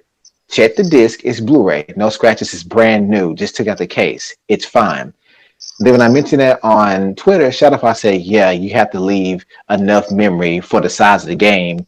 Even though the game's already installed on the hard drive and you played it before, you have to have enough, the same amount of memory left available in order to play said game. In case you want to record video. I said, that is the dumbest shit I ever seen. Wow. I mean, Yeah. yeah, I got to give me a second there. I'm not Give me a surprised second there. Like, whatsoever. TS, that is, I would say, do your best research, and if the games, technically speaking, for being straight honest, I wouldn't buy a PlayStation if you could get one and you're gonna relax for a while. I wouldn't buy a PlayStation 5. I don't buy games until I don't buy a console unless I got games. So if you see games that you want to buy, go ahead and buy it. I don't know what to tell you about digital physical because physical, like Doc just said, is basically still a key. So it's like PlayStation 4 with the key thing. Like you get the game, but you still gotta download stuff, whatever, and digital. Yeah. Whatever. So It's not up to the you. full game. Yeah, so I mean, it's but up to It's you. been a key since mid of age generation. That's not Yeah, so new. it's up to you. That's I can't tell you 100% whatever, but for me, I buy like when I bought my PlayStation Vita, I waited until I got like 10 games before I bought that thing. And right now, my PlayStation 4, like I want to buy, I have games in my list now and talking about, and I might get a PlayStation 4, and buy the games as well too. But I gotta get games first to play. That's why we talked about at the beginning of the game of the I guess podcast. at this point, why wait for PlayStation 4? Just get yourself a PlayStation 5 and buy the PlayStation 4 games. But the games I But want to you know buy, what the though? games I want to play, is PlayStation 4, so it made no difference. But No, but I mean, look, it'll play it like better and stuff. So you get the I don't higher care for quality playing version better. of the Can the game play? PlayStation That's all I 4. care. Come on, and you know that. I know you facetious me, but got you. look, to anyone watching that is interested in the PS5 or the Xbox Series X, look, It's your money. It's up not, to you. yeah, True. it's your money. It's up to you. Hey, I'm not mad at you. Nothing like it. It's nothing like that. But I will say this. I would say objectively, why? But there's no rush to buy this console. They're not going to stop making them anytime soon. They're not going to sell out, and you won't be able to find them. This won't be a situation of the Wii. This is not going to happen. Okay. Anything worth buying, you need to research and make sure it's worth the money you spend. Plain and simple. I would say look at history. Look at the PS2, the PS3, the PS4, and also the Xbox. Yeah, they come out at $600, but trust me, for me, I got my PS3 for $150 back in 2012 with multiple AAA games exclusives in the package. That system works better, was more efficient, it was smaller, and it had a hard drive over 4 times the size of the original. Period. I would say wait until the slim version comes out. Wait until there's a PS5 Slim. Yeah. Wait until they give you 2 No, terabytes again. standard for a hard drive, and wait until there's at least 5 or 10 games that you want to play are already out for the system. In So you fact, wait can't till get the game's at anywhere else. $30. Yeah, and wait till the game's at $30. Well, we can't as basically as Chip just said, we can't go by your standard. But hey, yeah, he said, yeah, just think about it. Just what I mean, I never bought a console on. I'll be honest, to be 100% honest, because I didn't buy the Switch. I did not buy the Switch when it first came out. Now it was gifted to me, yes, but I didn't buy this. But I bought my second Switch because it was between me and Katie, and I gave Katie the one that was gifted. When I bought the Switch, it was games there that I wanted to play. Legitimately, there was games there what I wanted to play. But I have never bought like I said, you see how games are going now from the 7th generation up. I'm not buying a console, even if it's Nintendo, because of thing. Even though Nintendo, I know what games are coming. I just want to wait. Now I've did it in the past. No lie, no ifs ands about it. I did it in the past with the GameCube and and the Wii. Because again, that's the last time I stood in a line for a console. I ain't doing that Yeah. shit no more. I am not doing that crap no more. And Look, I would just I'm say, not look, talking about just being objective, ask yourself right now, what is there to play on the PS5? I'm not saying throw your whole No, PS4 collection at it. he gave a little list in the thing, and that's good. That's you, and that's all right. Yeah, That's I have no problem with that. yeah. But ask yourself, what's there to play on the PS5 that you can't get anywhere else? Yeah, And if you're most of the games he listed were that, basically PlayStation games. yeah, yeah. But my thing is, hey, if Dark Souls, if that's a game you have a passion for or you love that franchise, you got to play it. Hey, more power to you. That is enough reason to buy a console. Shadow Fox bought an Xbox One at launch strictly for Killer Instinct. For instance. So, cause I don't blame that's a him. game that's a franchise he loves. I understand that. I bought a Wii U at launch, and I can honestly say I bought that system primarily for Nintendo Land when I saw the demo for it. I was sold even then, and still love it to this day. Period. Yeah, Where you pulled me back into gaming hardcore again, supposedly. yeah. So I bought it at if that's launch. if that's your thing, yes. But if all you see yourself doing is basically playing PS4 games, and you have a PS4, I say honestly, objectively, just keep them money in your pocket, He wait don't a have a little bit. PS4. Yeah, he didn't have a PS4, but I get what you're saying just in general. And then I'll say Yeah. before we get into breaking down what each of us individually, I want to say one more thing before we get that, which is there's a trend. All consoles that doing this, and I like it. I have respect for the respect for the game. Okay, it's not perfect, not perfect, but I still like it. All developers who put on Nintendo Switch, the PlayStation, Xbox, if you put out a demo and you could take your game and put it over to the main game when it comes out, if you like it, keep doing that. That's awesome. I I like that. I like that feature. I like I like that. that feature. That's a good feature. I've seen it on all consoles. I like that feature. Breath of the Wild did And it. Same thing with you know what just did it. Oh, you mean Age of Calamity? Ezra Calamity did that, and same thing with you know, it, and the person that will benefit the most from this feature is Triple M. well yeah yeah with all the time he puts in it. But there are multiple And then, games. hell, where he actually bought a real game, they'll say, you know what, with the amount of hours you clock, let's just go ahead and show you the ending. Oh yeah, Thing just did it. Monster Hunter Rise just did it. That you could play. It might not be perfectly running, but in most cases because of how things are, but at least you have the opportunity. Same thing with Monster Hunter Stories on the 3DS. That's what it was. You play the And th- demo and you could bring your game over. Like I love that. Keep that doing that. and didn't Brave Default do that too on the 3DS? Very fun. Wilton just said Dragon Quest as well. 11. Yeah, that's all Oh good. yeah. Keep that. I don't care what company it is. If you're gonna do a demo, do that and have that. I like that feature. I love that feature. That is one trend I do like seeing in the gaming industry right now. Love it. Love it. Love it. Love it. I have no problem against that. That'd be good. So And you know what I've seen from that is that the games that do that, you can tell that you can basically tell that that game is either very close to being finished, or that the game is running surprisingly well if they can literally make that save file translate to the final version. It tells you that they've done a lot with the game, essentially. yes. So with that said, the last thing we before we go to our individual or games listeners that we're gonna say about is this. As Doc said and Shep said, be careful what you buy. And I literally have a video on the Enduro channel, the WTF10, about hype. Be careful of the hype.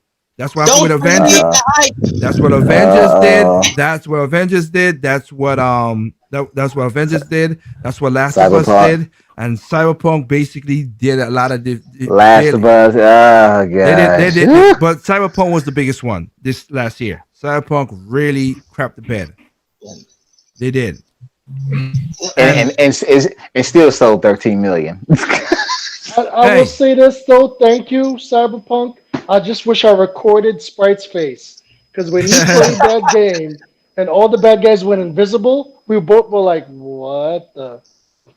And that was just the first of many glitches we saw personally as we played it.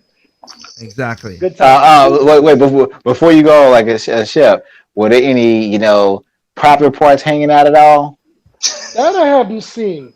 So I'm I Okay. know. I'm Yeah, I'm I know. happy for that. I'm happy. Yeah, you talked to us about what that is. Yes, but not that I've seen either. Thank I deny goodness. that. I did not want to see that. So I'm that's the one good thing. That's the one good thing I'm glad didn't I know happen. Yeah, yeah, exactly. yeah. You don't want to see another. You don't want to see a man's PD piranha, coming out of his pants. Okay, that ain't funny now. That's really ain't Yeah. funny. Hey, No, that's droll.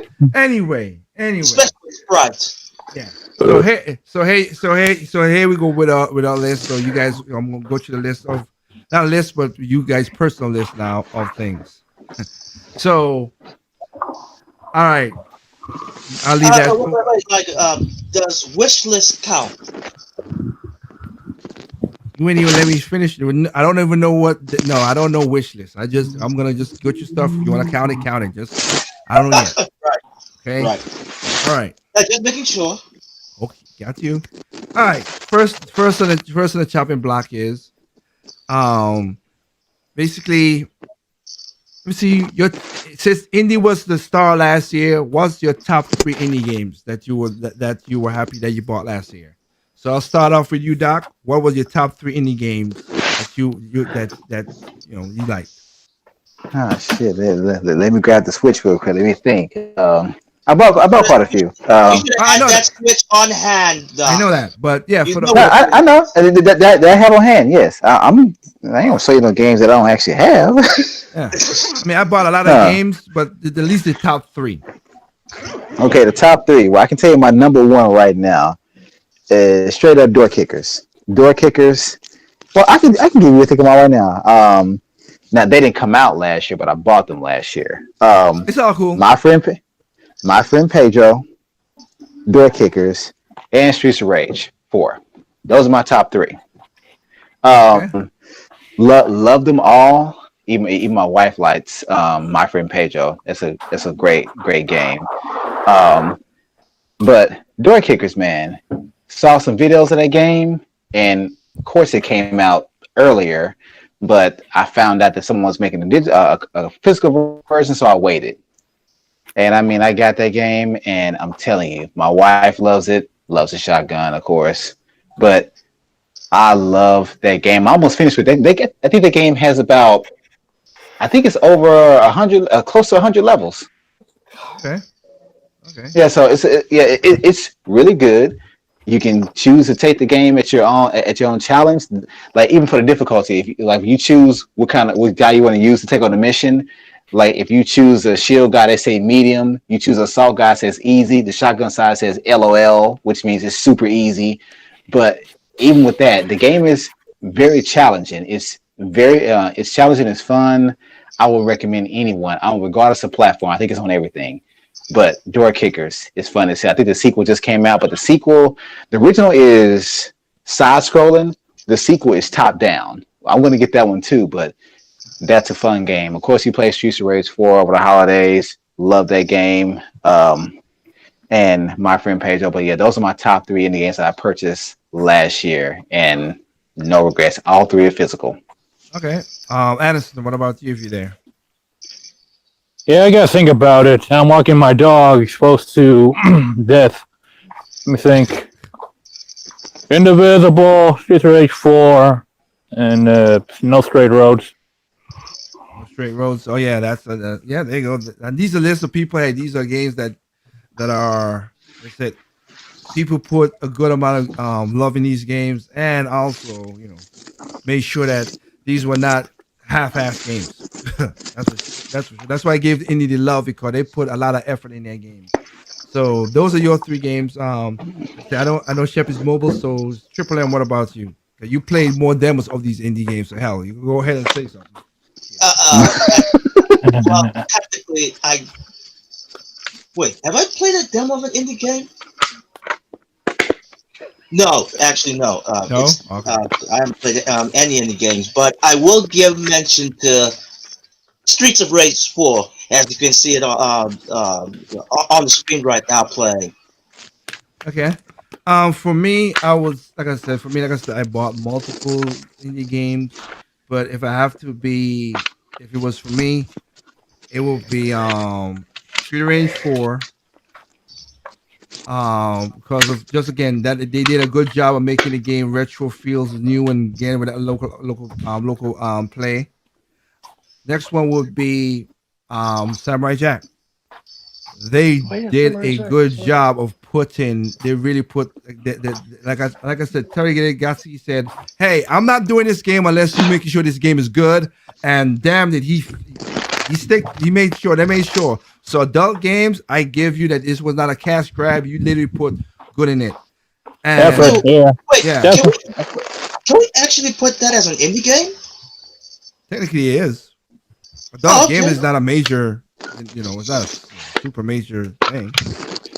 Yeah, Oh, I actually bought some games from Adult Swim. Not the Samurai Jack, but that other game, Battleship Brigade and Headlander. But they're not really a big studio. They're kind of like a small publisher. So that Yeah. I'm sorry. I have to correct myself. Yes, I have played at least one indie game that's called Hardcore Mecha. And even though it's the demo that I've played it, but I'm actually having fun with it.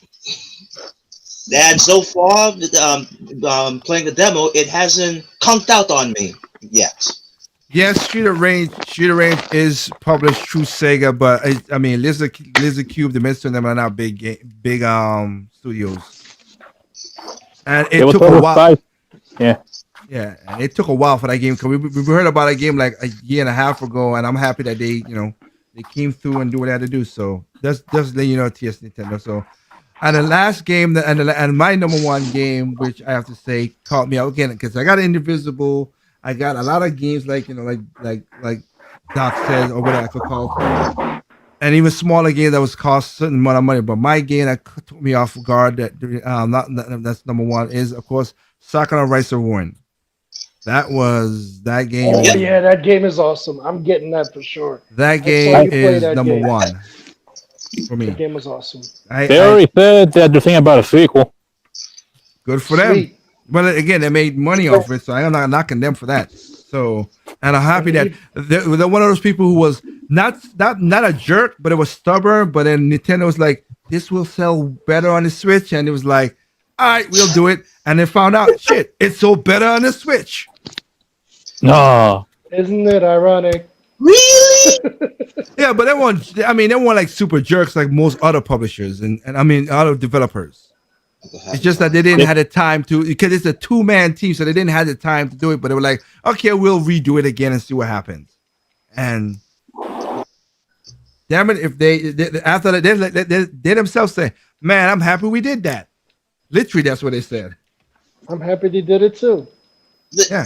Like, you know what? Yeah, seriously. Ironically, that game just by looking at it, it's like, wow, this game would actually fit on a Nintendo system. So there we have that.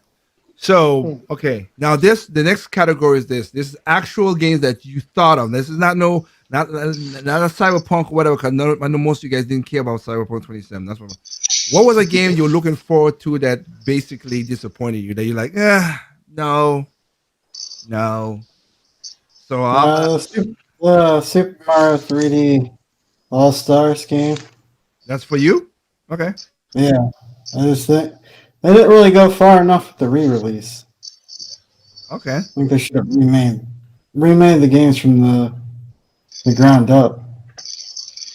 Okay, and that was a cash grab too. So yeah, cash grab for the 30th anniversary.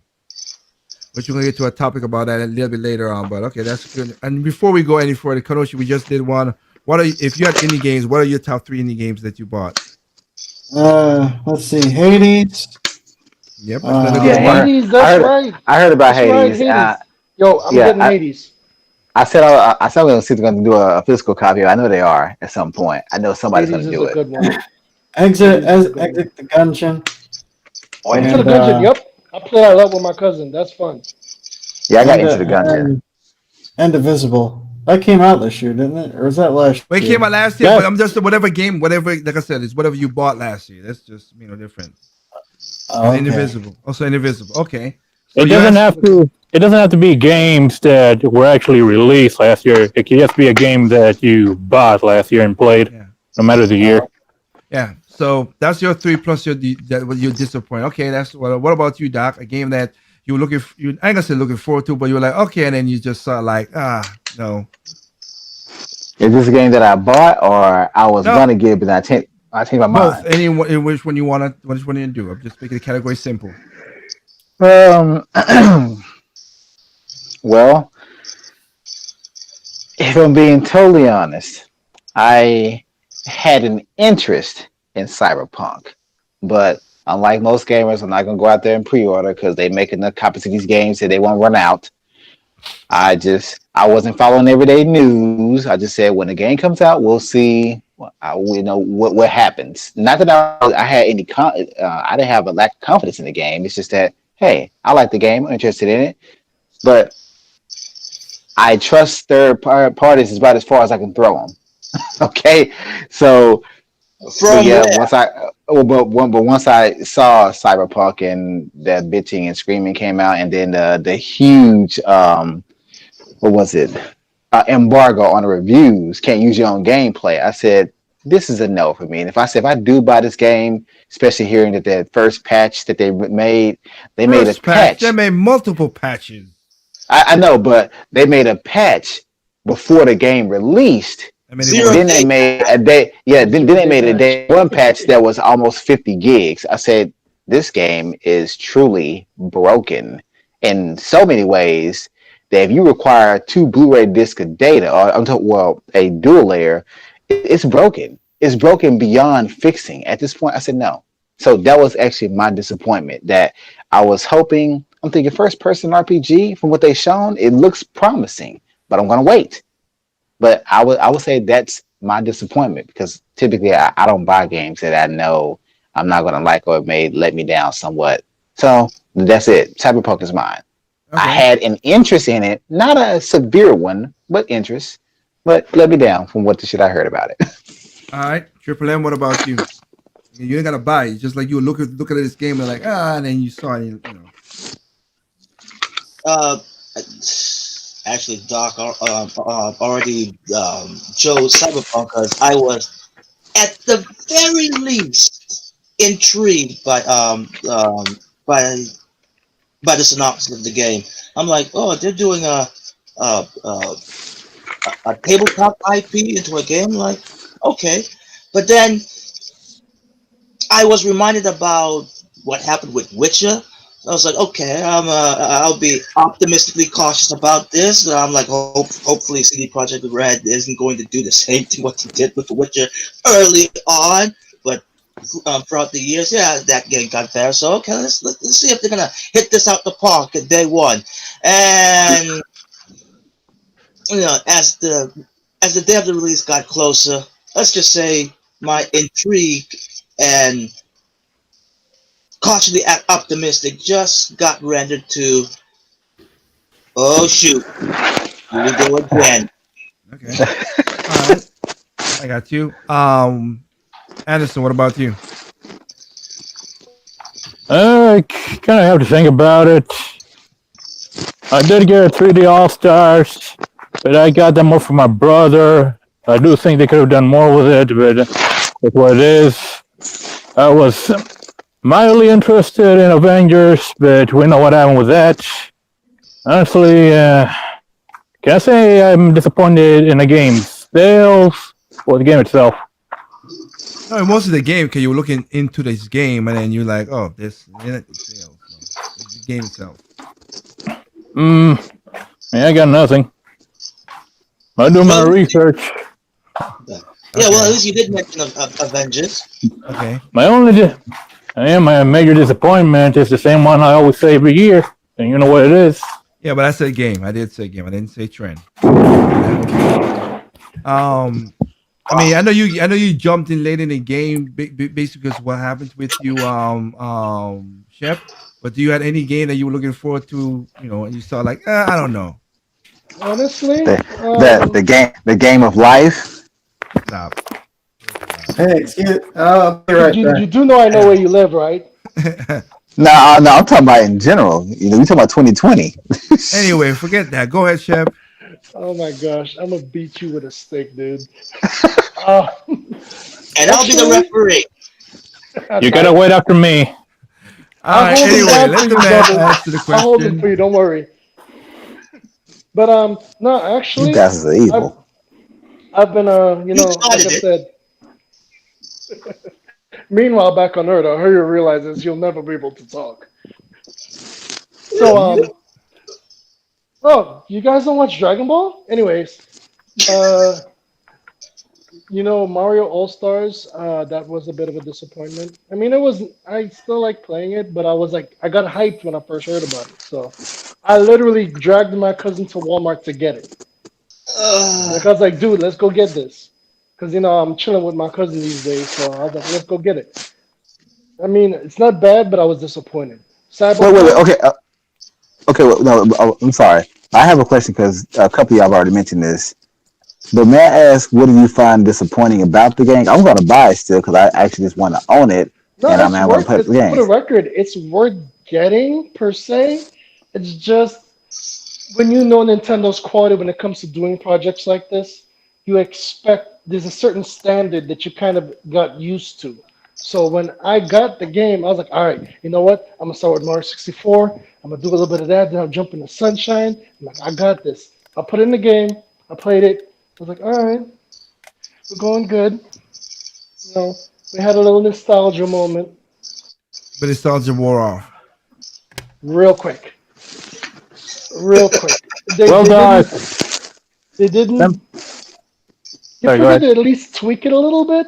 They tweaked some stuff, but they didn't really. Yeah. Yeah, So basically, it would have been better if they would have pulled a Bowser's Fury, basically, I didn't for the expect them to games. go No, that far no. I into think they it. want to do basically basic. Most people wanted a Wind Waker remake, HD, something like that. We, Pretty we much. wanted we wanted more of a remaster, Yeah. basically. We wanted a Oh, more Yeah. smooth. so the games are not remasters. They just put them all on the same cartridge, basically. More or less. Yeah. Upres, yeah. Yeah. They upres it a little bit. It runs a little bit No, smoother, but they but it's pretty wanted. much the same I mean, a lot of games. people were like they were like, okay, if Mario 64 looked like at least 3D Land or Odyssey or That's Mario what I was. Galaxy. To be Oh, honest, I was wait, hoping for that. I know it wasn't gonna happen, but that's what I was hoping for. wait. Also no Galaxy 2. I would say at least with Super Mario Yeah. 64, they could at least render the in-game graphics like how they rendered 3D Odyssey. Odyssey. No, No, how they Sunshine. no, not even that. How they rendered Mario, Bowser, and all those characters in the oh crap, The 3DS. no, not the 3DS. DS. Nah, yeah, the artwork on the from the Box. N64 days. The box art, you mean? What? The this how they rendered Mario the CGI render back in the 64 days at the very Uh, least. okay, Okay. because for record, we are gonna suck at charades. But anyways, Yeah. Yes. No. Okay. All right. If that's what you have, so all right. So I'll jump to mine. Like I said, me the Mario hey, 3D. I'm not. Forget it. Go ahead. What? No, Go ahead. Good. Good. Good. Good. Good. no, the Mario 3D also thing. Ándale, Not that ándale. it wasn't disappointing to me because I know that what it was gonna be. So I that didn't. I know that they were gonna do that. So that Well, I mean, I saw what I saw, and I know that was gonna do. realistically, I knew they weren't going to do it. Because I mean, Nintendo's very blunt in how they do things. They would have said straight up remaster if they're gonna remaster it. But sometimes as a gamer, you kind of always want to hope for a little bit more. Yeah, You I sit get it. there like, especially when I haven't played these games in a long time, so I'm like all up on that nostalgia. Like, all right, let's go. I like I said. So for me, like Doc, I bought a game just to have it because I don't have a Mario 64 for my Super 64 stuff like that. I was like, okay, it's just what it is. So I bought it for that. But my disappointment was I played a little bit and I was like, nah. Now I could have said basically for me was Battletoads. I was like, Oh, yeah. yeah. Could I jump in on that one? Yeah. Oh hell! If he asked for it, it's bad. You just opened a can of worms, Liger. go ahead, Addison. Since you didn't have technically one, so go ahead. I'll let you go, and I'll say for me. Go ahead. Well, I was hoping it would be a little bit more, but the end result, even though it has multiple game modes, it kind of lost something when they try to make it. It doesn't have the heart that you think it would. Plus, it just gets kind of repetitive. The challenge is mostly cheap. Yeah, I know, like the original, but this is extra cheap. And like, this is the best Yeah. it could do. Yeah. For me, okay, mine's go back from 2018 when we were talking when Microsoft said, "Oh, remember they had that E3. We got Battletoads and we're gonna do stuff with it." I said, "Okay," and then they Oh did my the whole. god, you They just did. had to do that to me, didn't you? Why'd They, you bring up Battletoads? anyway, and they, everybody was, and look, they did a good job of putting Battletoads in Killing Instinct. Nothing against that one, but I was like, "Are we gonna get a Battletoads game?" When I saw the art style, I was like, "Yo, good grief!" I'm not a fan of that art style. The way that they made Battletoads does that. I get it, but I was like, I'm not a fan of the art style. The art direction they went with that, and then seeing that I was hoping it would have the art style from the last arcade game, which I've actually played at an arcade, the one with all the blood and gore. I was hoping something like that. But I mean, look. I know they have the card to remember. Battletoads already had the weird thing with the whole big boot, big punch, and everything. So no problem with that. But just the art style did not click with me. It was too zany and just not. And another one. What?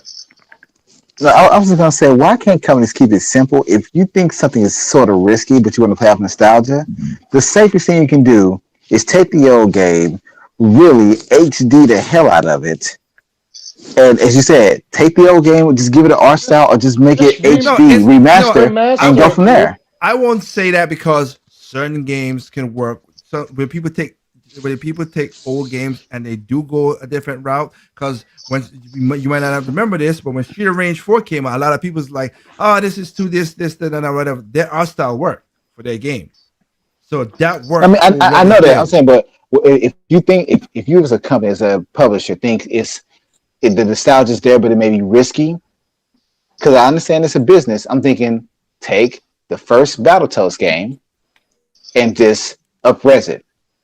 And you ain't got to change the art style. Bring it to modern times by up-resing it and see how that does. Then if that does well, then okay, fine. Start, exploring new ideas little by little. But if you worried about taking a risk, just do what you know people love from the beginning.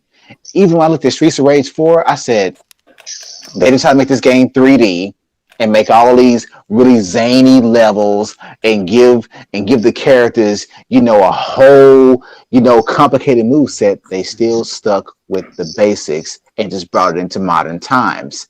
And it still plays the same as it did back then. Now, they did incorporate things from newer games, such as a special attack or one above that thing into the screen. I get that. No, that was in there. The only thing they added, you mean the bigger special attack? Yes. Yeah. They had the bigger special attack, and the next thing they did is give the damn a pickup button for the damn food and everything else, because you don't mistakenly take up something or throw something to somebody. Back in the old days, we had to do that. Doc, Doc, again, I have a question. I'm not sure if anybody played it yet, but what about Double Dragon Neon? Does that fall in that category? Not really. I had a problem with the outside with that one. I ain't played the game. Yeah. Now, Doc, I still got to get my hands on that. Now, I Doc, got it on Steam for $1.99 way back when. Okay. But a bit to actually play it. Yeah. Now, Doc, do you mean like how Masahiro Sakurai did with and just purely on visually speaking? Sorry, twisted.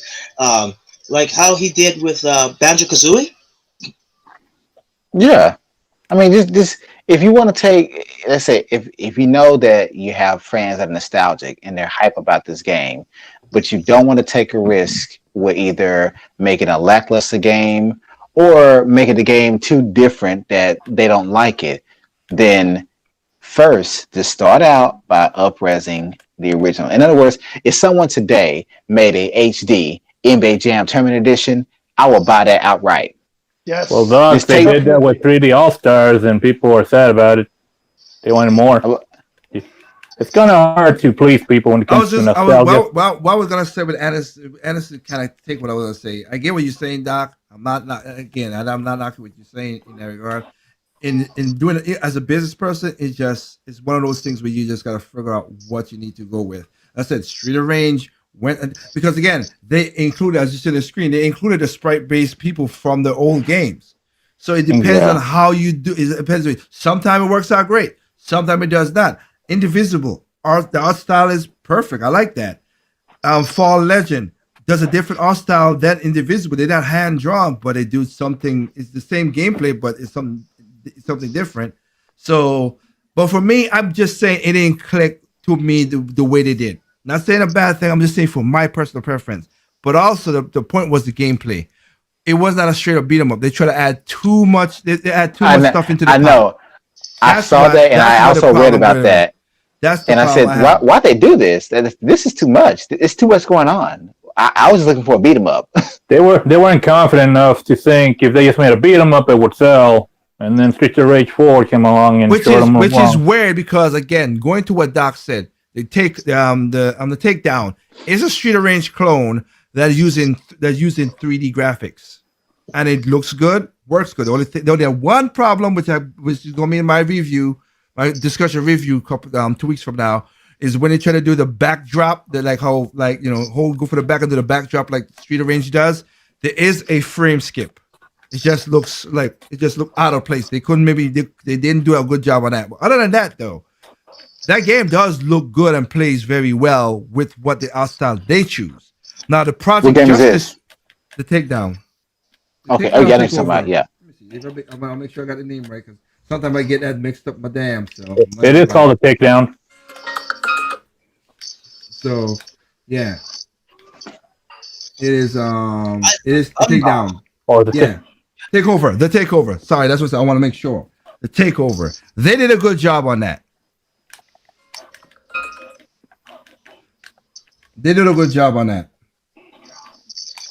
So I get that. Yeah, and I said I agree with you, man. Because as I said, I read the review on Battletoads because I was interested as well. I also watched some videos. I said, yeah, they tried to incorporate too many types of games into this one game, and the game has always just been known as being a beat 'em up. But you're trying to incorporate this type of style and this type of genre. No, just keep it simple the first time around, because you don't know how many of your fans are waiting for this game. Because let's be honest, we always know it's the loud minority. So we are fans of Streets of Rage, so we were hype about it. But at the end of the day, we could just be only 1 million people. That's it. Because most folks today are playing Fortnite or Call of Duty or NBA 2K. That's it. And answering to what Doc said about the whole, like I said, again, just going through, like I said, you have there are a lot of Street of Rage clones. The Takeover did a good job with that art style. The Project Justice or Justice Project, whatever that thing was, that art style was bad, even though they tried to do a whole 3D realistic thing too. So it depends. Don't you have Fighting Rage? Huh? Is that one too? Fighting Rage? Yeah, that's what I'm getting into. The Frightened Range went sprite brace, and it does a good job. And then you have, which is the kind of blend. It is sprite, but blend a little bit. River City Girls, very good game, and the art style. So it all depends on what works, whatever. But for me, it was more of the gameplay. The gameplay of trying to do so much input. They put so much stuff in the pot. Hey, keep the soup the way it is. Be all good. Now let's put in all this crap in there, whatever. And sometimes that works. But in this situation, it didn't. They turned that game into a fucking medley. Yeah. They put everything in there. A medley of sour notes. Yeah. Got you. Makes you want to look at Toad. Oh boy. So we have that. So that for me, I was like from 2018, I'm like, okay, I hope they're gonna do a good Battletoads game. And I had a problem with what they did with what you call it? I have no problem doing, talk about what they did with Killing Instinct. But yeah, that was one that I have on that. You got people who like the art style, new one. You have people who hate it. Going back to the whole Super Mario 3D World, the reason it was so disappointing for me is because you had games like the Crash Trilogy, the Spyro Trilogy, and then the Oh, Tony you mean Hawk. 3D All Stars? Sorry. Yeah, 3D All Stars. Then you have the Tony Hawk 1+2 remake, and then you have 3D All Stars. Like, you have your competition that actually rebuilt the games from the ground up in different engines, and actually improved on some of the stuff in the game. Like, for example, in the Spyro 3, the first person shooter section with the monkey actually feels like a genuine first person shooter game. You mean Engine 9? Yeah. The what? No, I'm saying the Agent monkey. 9? Yeah. Yeah. It actually feels more like a first person shooter now versus in the PlayStation version where it felt really awkward. So, yeah, I think maybe that, at least for me, that's why 3D All Stars is so disappointing. It's worth getting if you're a collector, or if you just don't have those games. Yeah, I think physically. and that's you know what what? it I is. think Nintendo probably knew this, which is why it has a limited print. Maybe so, but like I said, they wanted some. I think it was a cash grab. No ifs ands about it for 35th anniversary of Mario. So that's basically what it was. But hey, you know that's just what that's how it works out. What a Floyd basically say Immortal Phoenix Rising for him. Yeah, I mean, I'm not surprised, and I was surprised by that. And a lot of people got. I think a lot of people got burned by something different, but it's still got the same problem with what's that with Assassin's Creed Valhalla. So yeah, Oh my god. The I already knew that was microtransaction. gonna be trash, dude. Come on. I would have loved for it to be good, but I knew it was gonna be trash. Yeah, same here. Anybody seen the ending Same to that here. game? no, I did not. I I don't think because I was gonna What play. game? I hadn't even seen the trailer to the game. I watched the trailer for the game, and I started controversy. That's one of those things that was the Last of Us kind of thing. Some of the controversy was just stupid. You will fix some of the stuff for the gender crap, but you won't fix your game that's broken. So that's your mindset is in the wrong place, my friend. Stupid. No, What game? but to me, Assassin's Creed, Ubisoft needs to stop trying to make an annual version of their game and get back to making one every like 2 to 3 years. But you changing the timeline and going from assassins to Vikings or whatever case, look, it's really still at the end of the day, it's the same thing. Although intriguing, you need to go back to where you make a game once every 2 to 3 years and really focus on that game and its environment. At this point, and I hear people say this a lot, they're just all the same except you're just changing the theme. It won't be long before they make an Assassin's Creed sharpshooter, and That's basically what's you're gonna be sick. in modern times.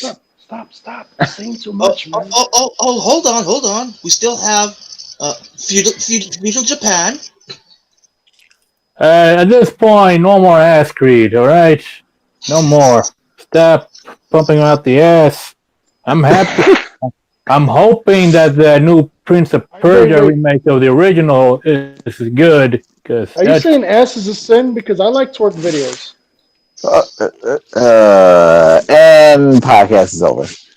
There you go. I Let's didn't move even on. hear what he said. You don't want to hear it. I was talking crap. Puns. Everything. Speaking about crap,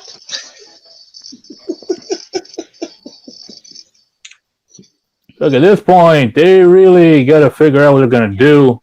I mean, So what's they, the controversy behind Assassin's Creed?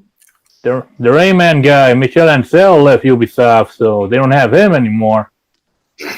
which I think means Beyond Good and Evil 2, either it's canceled or it's going to be another Cyberpunk 2077 scenario. It's going to be in limbo for quite some time. Which game? Beyond Good and Evil 2, that's vaporware at this point. I don't think it's vaporware, but I think it's gonna be just one of those things. Let's see what happens. But anyway, that like I said, we take care of that. So let's see. The next topic basically will be, let's just get it over whatever. So just like we did with the indie games. So overall, I only give indie games this special because they, like I said, they were the stars. But overall, what was your top 3 games of that you bought in 2020? Okay, so basically, I'm gonna go. Kanoshi, you still there or not? Yeah. What was your overall game? The top 3 games you bought in 2020? I would say Tony Hawk, Hades, and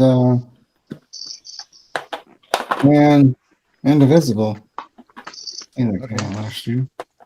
Okay, overall, okay. Anderson, what about you? Paper Mario, Origami King, Power Warrior, Age of Calamity, and No Straight Roads. Okay, Doc. Let's see here. Games that I bought in 2020. Top 3 overall. Yeah.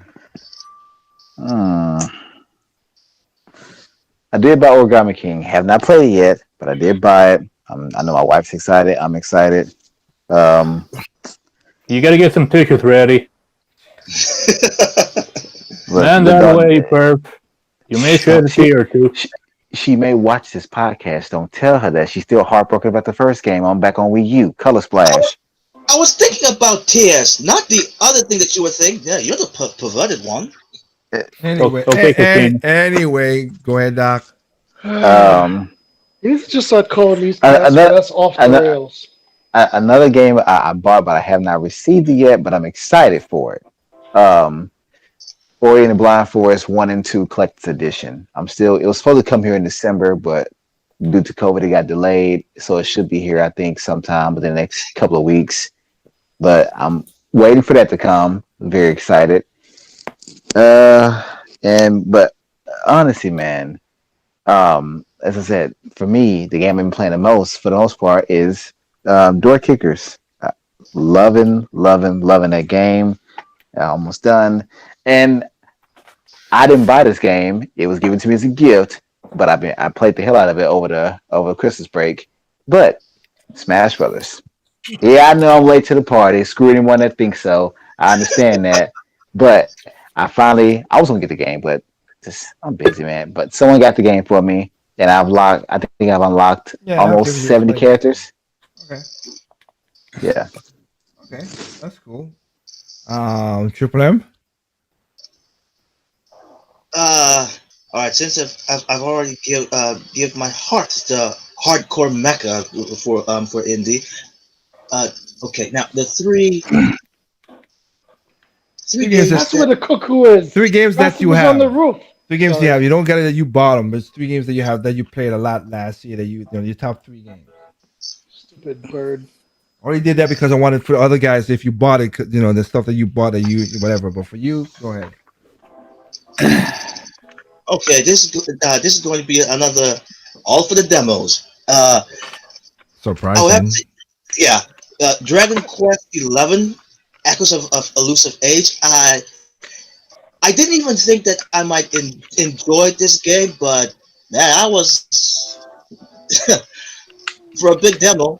I was pretty darn intrigued that I'm actually enjoying this game to the point that, you know what? Yeah, I might have already taken my money. The second one is Didn't we get him in that game? I got the game. Yeah, I just don't have it with me yet. Then Valkyria Chronicles 4. I forgot about that. I tore that shit up too. Yeah. as Lego would have seen, yeah, I put so many hours on this game. Yeah, and this last one, which this one actually surprised me the most because I just picked this demo version off a whim, and it's called Sword Sword Art Online Fatal Bullet Complete Edition. Did not expect that I would actually enjoy this game, or the demo at least. Except for the damn voices. Holy crap! Uh, Is it yeah, English or Japanese? It's it's Japanese and Japanese. it's super What, repetitive. Holy! what game is this? Sword Art Out Online Fatal online. Bullet. I'm not knocking the game. It's just that I've heard Trip play that so much. The damn voice acting just kills my ears. I'm sorry. That's what it is. It's Yeah, so repetitive. Oh my! Rip, does your TV have a mute button? Must be Switch, but yeah. The problem yeah, with it has a mute button, but I get the voices don't hurt my ears as much. No, it don't. But you already, me and you talked about it. So yeah. Wow. And I know games that have repetitive stuff like that, like Sakura Rise to Ruin has the same thing too. But it's just they sometimes repeat the same phrase like right after each other and just like No, not right after each other, on top of each other. okay, yeah. That's what And gets me. another one for me, real quick. I think I bought this game in late 2019, of course, but I didn't play it actually until 2020. But that Luigi's Mansion 3, man. All right. Got you. Chef, you And how have any about that game? level 5 purchase? Well, for me, well, it doesn't matter what platform. No matter platform, whatever is what Okay. game you have, Well, yeah. okay. For sure, Age of Calamity. All I have to stop because I hate spoilers. I was No playing it mobile for a games. while. No mobile games. Shut up. Shut up. Stop Just it! play Stop it. it! Play Doc, Sprite. Doc, Play. you've been pushing my buttons all night, dude. I'm gonna have to kick your butt later. I'm telling you. Go ahead. Settle it in Smash. All Oh, right. we will set. Matter of fact, we should settle in Smash later because I got Smash, and I'm adding it to the list. There you All right. go. Go We ahead. got Smash, Age of Finish. Calamity, and my absolute favorite, which is a mobile game, is War of Divisions. Because I'm a Okay. Final Fantasy Tactics fan, and it's the first real sequel in forever. Well, not a sequel, but it's a tactics game, and I love tactics. That's my favorite. My favorite, absolute favorite game of all time is Final Fantasy Tactics and Final Fantasy VI. So All right. yeah, so we got War of Divisions, Age of Calamity, and Smash Brothers. All Those right. are the three games. If you want to put in Splatoon for the hell of it, Splatoon 2 as well. I picked that up It's a your few weeks list. ago. So, all right, and so for me, mine is like I said, I have to.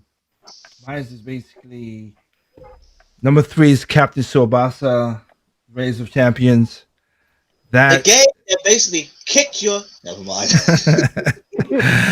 is one of those. It is a is. I was looking for a game from since FIFA Street that has real football mechanics, but it's still arcadian fun. So it does have okay. Look, you do have what do you call it? You do have files and stuff, but not really the old fashioned files like you do in FIFA. Well, You can you do should some get you damage. should get the Capcom arcade because it has Mega Man collections in there. The soccer. I don't care. That's not what this is. Anyway, Sorry. it still has like it still has the positions. It still has that you have to play the game like because you still have offside and everything like that. Now when you're playing the game regularly or whatever, it's good. When you're playing the game to the story, that's what you got to be worried about because sometimes the story just let the other team gets points. As boy is like a pain in the because some of those teams are hard to get a point against them. So it's just because the story mode is just difficult. That is a difficult game in the story mode. But I enjoyed playing it and had fun because I was looking for something like that in a long time. So that is of course one of the games that I've really enjoyed. Another game that I have to say is like I said, I put hours in the Street of Range. I just put a lot of hours in Street of Range. They did a good job on it. We already don't talk about it. You see on the screen. Just love what it did to the degree of what it is. They're gonna have some DLC. hopefully the DLC is make more content, do good because I would love to see the version of Kangaroo. Skates. I would love to see what Rue, yeah, but I would like to see. We obviously what Rue looks like in the new art style, but I'd like to see Skates and see Skates get playable. Or Sammy for the people in Japan, just have that. Oh, you know what? What about the unreleased character too? Yeah. Ooh, Which I one? forget the name. I think they were in. It was in Japan, but not in America. Oh, you mean I forgot his name. Dang it. The Captain Gay guy. I forgot his name. Yeah, I think so. I forgot his name. I don't know. I mean, they put him. I don't. It depends. I don't think the Mister wants to go through all that nonsense. If I have to be honest with you, they just don't. I mean, they don't have to, but I just thought it would be interesting. I'm thinking, you guys have clearly shown us. Like, I feel for the same way about developer for Streets of Rage 4 that I did for the guys that made Mario Rabbids. They knew a lot about Mario and his mannerisms and everything. And that game, you can tell there's a lot of heart and soul into it. The guy was extremely emotional when he was interviewed about it. And you oh can yeah. tell in that game, they really did know Mario just as well as Nintendo did. And so I look at Streets of Rage 4, I'm thinking, you guys really did go back through the history. You actually wouldn't, I can tell you played through these games. At least for your research, you played through these games because you brought back all the old enemies, you updated them, you gave a new move set, you brought back the pixelated characters from the original games, and then was said, I appreciate that. So to me, I'm thinking, hey, I can see you doing everything you can to bring back the old characters. Like you said, Rue, give us an updated version of Skate so you can see how you look at the new art style. I would just love to see that. I would love to see Yeah. it. Okay. And for me, the last one would be, of course, will be High Wars Age of Calamity. I just beat the game. It's one of those games where when I saw it, I was like, I wasn't really trying to go 100%, but because when I beat the game, I saw the percentile. I'm like, well, I'm this close to it, so heck, why not just go in at 100% it and just get it over with? So Age of Calamity, I love Hyrule Warriors. I like Hyrule Warriors. I like Fire Emblem Warriors. Those were two games, and I'm gonna pick up because February is gonna be a slam with a lot of games. A lot of games. February is the new November. I am gonna pick up Persona. Look like Persona 5 Strikers look good. So What? Can someone explain to me what that is exactly? 'Cause I got no idea what it is. it literally Dynasty Warriors Persona. it's Persona. Yeah, that's what Oh, it literally is. okay. I'm interested now. Yeah. So They, yeah. they, So they, they, they Oh, basically have learned that those games make a lot of money on the Switch. not. I So mean, they make a lot of money. They didn't gonna say Switch, but that's not that. I don't think that PlayStation as well too. It's not exclusive, just the Switch. it's That on one. PlayStation 4. Yeah, I think it's gonna come out on PlayStation. But yeah, those are my top three games on there, and basically, guys, you go rapid fire this if you whatever. But since we did disappointed a game that you didn't think and was disappointed, the opposite way. What game that you played and you were like very surprised, like, oh man, this is better than I thought it would have been. So I'm gonna shout Doc go first. oh, shit. Whew. From 2020. That's one game. What you thought was just like what they did the other ones, like, huh? And it's like, damn, this is way better than I really thought it was. Honestly, it's actually between two. But I can honestly say the main one is still door kickers. It really is still door kickers that I've been playing the hell out of that game, man. As I said, I knew it would be good. I know it would be that good. And if my wife gets into it, I know that the game is actually pretty freaking good. The other game was one I think I started playing in late 2019, but all the way up until 2020. One Triple mentioned earlier, Valkyria Chronicles 4. I knew it would be good, but that game, the story, it's very, very, very good. It's a really good game. Really good. Okay. It's one of those niche titles. I would suggest anyone pick it up because I think the collector's edition was on sale for 30 or 40 bucks recently, if you can still find that. But anyone that, honestly, if you're looking for a good RTS, that's a good game. Got you. Kanoshi, What's the question again? What? Okay, we're going to opposite. What game that you picked up and you were surprised it was good, like super good, like oh man, oh wow, this is really better than I thought. Um, I'd say Hades because I wasn't, I'm not a huge fan of some of Rogue the light. roguelike games, but it had a lot of story, had a lot of character. The the goal, the whole, a lot of roguelikes don't necessarily have Personality. a personality, and this one just has this one is just oozing with personality. It's it's self-aware, but not in a way that takes you out of what the world is trying to convey. And yeah, it's just a real surprising game. Okay. I got an early access, and to see it go from early access to a finished product was pretty amazing. Okay. That is good. That is good. It isn't really something you can say about a lot of early access games.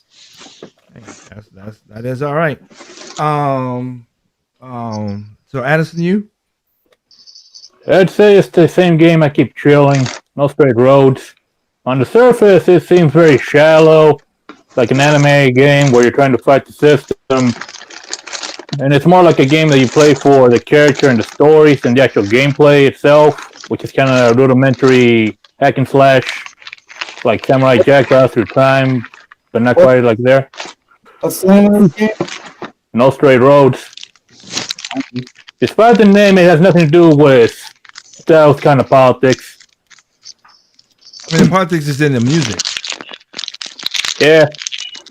Yeah. Honestly, it took me by surprise. It's an indie game made in Malaysia, and obviously didn't have a lot of money, but they put in a lot of heart into it. In terms of the music, the characters, and the story is kind of like thought-provoking to me. Because at first it's, you're going to take down the evil empire, but then as you go through it, you're going to question, okay, are you actually the good guy, or are you just protagonist because you're playing as these characters? Because, Got you. spoiler alert, by the end, what the revolution amounts to is essentially Antifa, who don't care anything about music. They're just out there for the destruction. And what you started, you got to fix, essentially. But that's just like a little bit of what's in it. Okay. All right. Shep, if you're there, any game that you picked up that you were surprised by? Enter the Gungeon. Okay. Enter the Gungeon, hands down. I was like, it's a cheap little game. It might be fun. Why not? Whatever. Dude, that game is so freaking entertaining. Oh my gosh. And don't they have X of the Gungeon now? What? X of the They have a Gungeon. sequel. Yeah, the Yes, sequel's and called X of the Gungeon. I am getting the sequel. No ifs, ands, or buts about it. Okay. That game is way more entertaining than I ever expected it. Because I know I was gonna enjoy it, But I was like, this game's kind of cheap looking, It might be a little fun. Maybe I play a little 5, 10 hours. Ha ha ha! I had a good time. No, dude. I want to get all the guns. I want to merge the guns. Just to, I love a game that can make fun of itself and make fun of everything else too. And that game definitely did that. If you want to just have fun and just go to, just go for it. But I will say the game is not an easy game either. You better put in that work because it will put you down quick if you're not. You gotta bring your A game. You gotta bring your A game. That's all I gotta say. And that's it. I mean, you said one, so that's the one. All right, all righty. I guess the only one left is Trip. Oh, no, you mentioned it. All right, Triple M, what about you?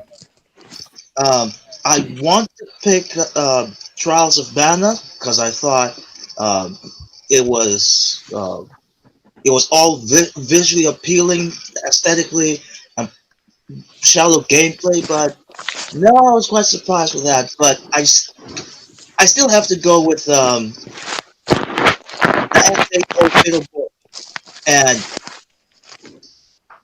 I didn't get in this deep, but I've played the game so much that I had to prime myself not playing that game. And I also thought that, you know what, I am not a digital purchase person, but I I was really thinking about it, and then it was at a point it was on sale, and I was like, oh, okay, I might actually just pull that trigger. No pun intended. But when when I got to that point, I was like, I was just a few gold coins short, and I'm like, man, I would have pulled the trigger if I had enough coins to do it. But yeah, Okay. I was, that's how good it was for me. Okay. Don't you have access for an eShop card or something? Or He different does. rules? No, he does. I mean, that's how he got. That's literally how he got Valkyrie Chronicles. Bulgaria. Yep. Yeah, but yeah, and then so for me, my game that's a surprise for me. Like I said, I have a couple, but really, was one game is Sakura Rise of Ruins.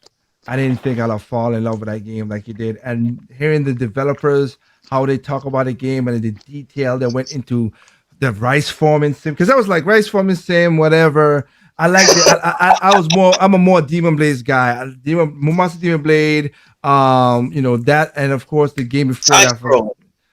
Yeah, no, that's side scroll. It's just the action, that kind of action genre, which is Hack and slash. yeah, Yep. The side scroll action Like slash. Odin Sphere, Odin Blade Sphere. Muscle, But that's all that mostly good stuff. that's mostly RPG still. As a high side scratch, but still RPG in a way too. But I saw the combat, I was like, okay, you know what? I like that. But I never thought I would have got in deep into figuring out how to get my damn rice growing right. It really does pull you in. And they literally went to a rice farm and studied this. So these two guys just took a game and just made it into something that I just like. It surprised the hell out of me. I bought a special edition as I unboxed on my channel, and it was just and the special edition. Like I said, I had no problem buying for the especially because the music perfect. Oh my goodness, the 3 disc music is awesome on that game. I love the music. Music is good. Sometimes when I'm at work, I'm humming a song because it's just like so good what they put in there. Yeah, But it's very catchy. very catchy, but just the whole gameplay itself. When you're like, shoot, should I go out and hunt or should I make sure my rice is good? It's just to farm it. They did a good job. They did a good Oh snap! job. Hey, Yeah, I forgot to mention with Fail Bullet.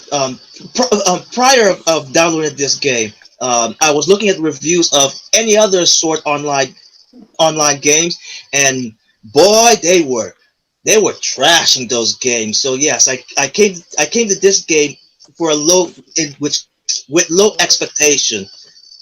So Okay. that too. Okay. Yeah. So basically, rice is not going for me. So one, like I said, I have more topic, but you gain late. So I'm going one more topic, which is this. Liger, before you do, can I say something? Right. I would recommend Sakuna Rise and Ruin, not just for whatever everything Liger said, but also because pretty soon you may have to learn to grow your own rice. Another crap. You can't. boy, no, you are no, you are no. son of a bitch for You that. do, You are you son of a do bitch. not have No. growing rice. Growing I'll give, rice, you don't have the field. You don't have the field. yeah, You have to have a lot of I, land to grow rice. yeah. Yep. But you know, I'll give him And props. I'll give him props. We might have to build our own railroads if you know. Your whole backyard, your whole backyard is only good for one bowl. Basically, see, Basically, see, what I'm gonna do is why make rice when I could just jump people like y'all? whatever. Anyway, wow.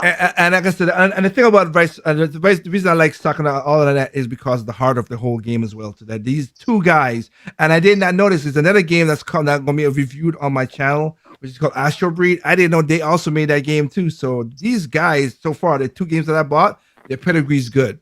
So for me, if they make a next game, like other than the sequel, that if they have a next genre they want to jump into, I might give them a good look Yeah. because so far they went from a smuff to a RPG sim, farming sim, hack and slash. Like, damn, you guys take your time with your games. Love it. Well, here's two guys. Yep, quality over quantity. So I have that. The last one I'm gonna do because we gotta get the other stuff, but I gotta wrap it up myself too. But the last thing is 2021 is here, as we know. So I'm No, gonna it give ain't. I'm gonna give you a second because I know whatever, so you could think it out. But what is the one game you're looking forward in 2021? I ain't gonna call nobody yet. I just let you think for a second, think it out. But what game you're looking forward to in 2021? All right. So with that stated right there, all right. I got mine. You just jump back in. You just jump back into the phrase, chef. I'll let you finish it off. What will you start? But for, what is that game that you're looking forward to that in 2021? Well, I'm hoping it comes out then. You know Yeah. me, I absolutely love strategy RPGs. So this Gaia 6, this Oh Gaia yeah, 6, yeah. I forgot about that. That's what's coming out. Yeah. Okay. I can't wait to get my hands on this Gaia 6. That's my number one game right now that I'm looking out for. I could give Okay. you a long list, but we ain't gonna get into that. No, So I got yeah. that. I got that. So Doc, what about you? Game that comes out this year. Hell, I ain't been following gaming that close. Still trying to play some of the shit I got now. Uh, it could go to someone else. I'm still trying to think, man. That's one game, You're dude. talking crap about me and my Okay. mobile All gaming, right, and you can't even. Kanoshi, what about you? Is that game that 2021 you're looking forward for? What was that? What game are you looking forward for in 2021? Shoot, it's coming out. A lot of stuff's coming out. Yeah, I know. I know.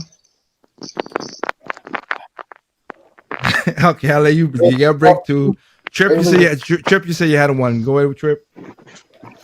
Well, I always wanted to go on the hunt these day and age, so I pick Monster Hunter Rise. Oh, nice. Okay, all I'm right. not showing Got that. you. Okay. The demo just came out, so that's you could download it and play it. What Yes, about? which I can't actually play repeatedly, even though I actually wanted to delete it and download it again just to play it more. But I come to realize that from Capcom, if you keep your save file, you might get something when you get the game. I'm like, dang you, Capcom. Okay. What about you, Anderson? I'm not sure well versed on what's coming out this year. If they do, hopefully, Prime 4, Ben 3, Okay. or I guess even though I already have it, Super Mario 3D World plus Bowser's Fury. Got you. Which of course Okay, they dropped I trailers got and stuff mine. about that. So Now which you is see, yeah. now you And some, see, as a Mario fan, I let that slide. Let someone else pick it up.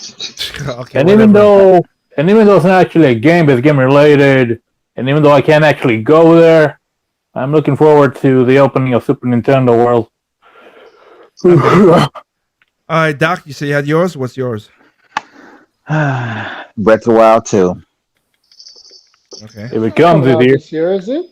Yeah, if it Like comes I to see said, it. Oh. if I had my prediction, I would say again if I had my prediction, it would be not prediction. This is a prediction that Breath of the Wild 2 comes out with a new version of the Switch, the new Switch that so they could keep thing. If it was me, that's And what we're I'd not do as talking a about Nintendo man. the Mario Color Switch. And No, we're that's The talking what I'm about movie waiting like Switch. for. a little bit more powerful, so third parties could be happy and they don't be jerks.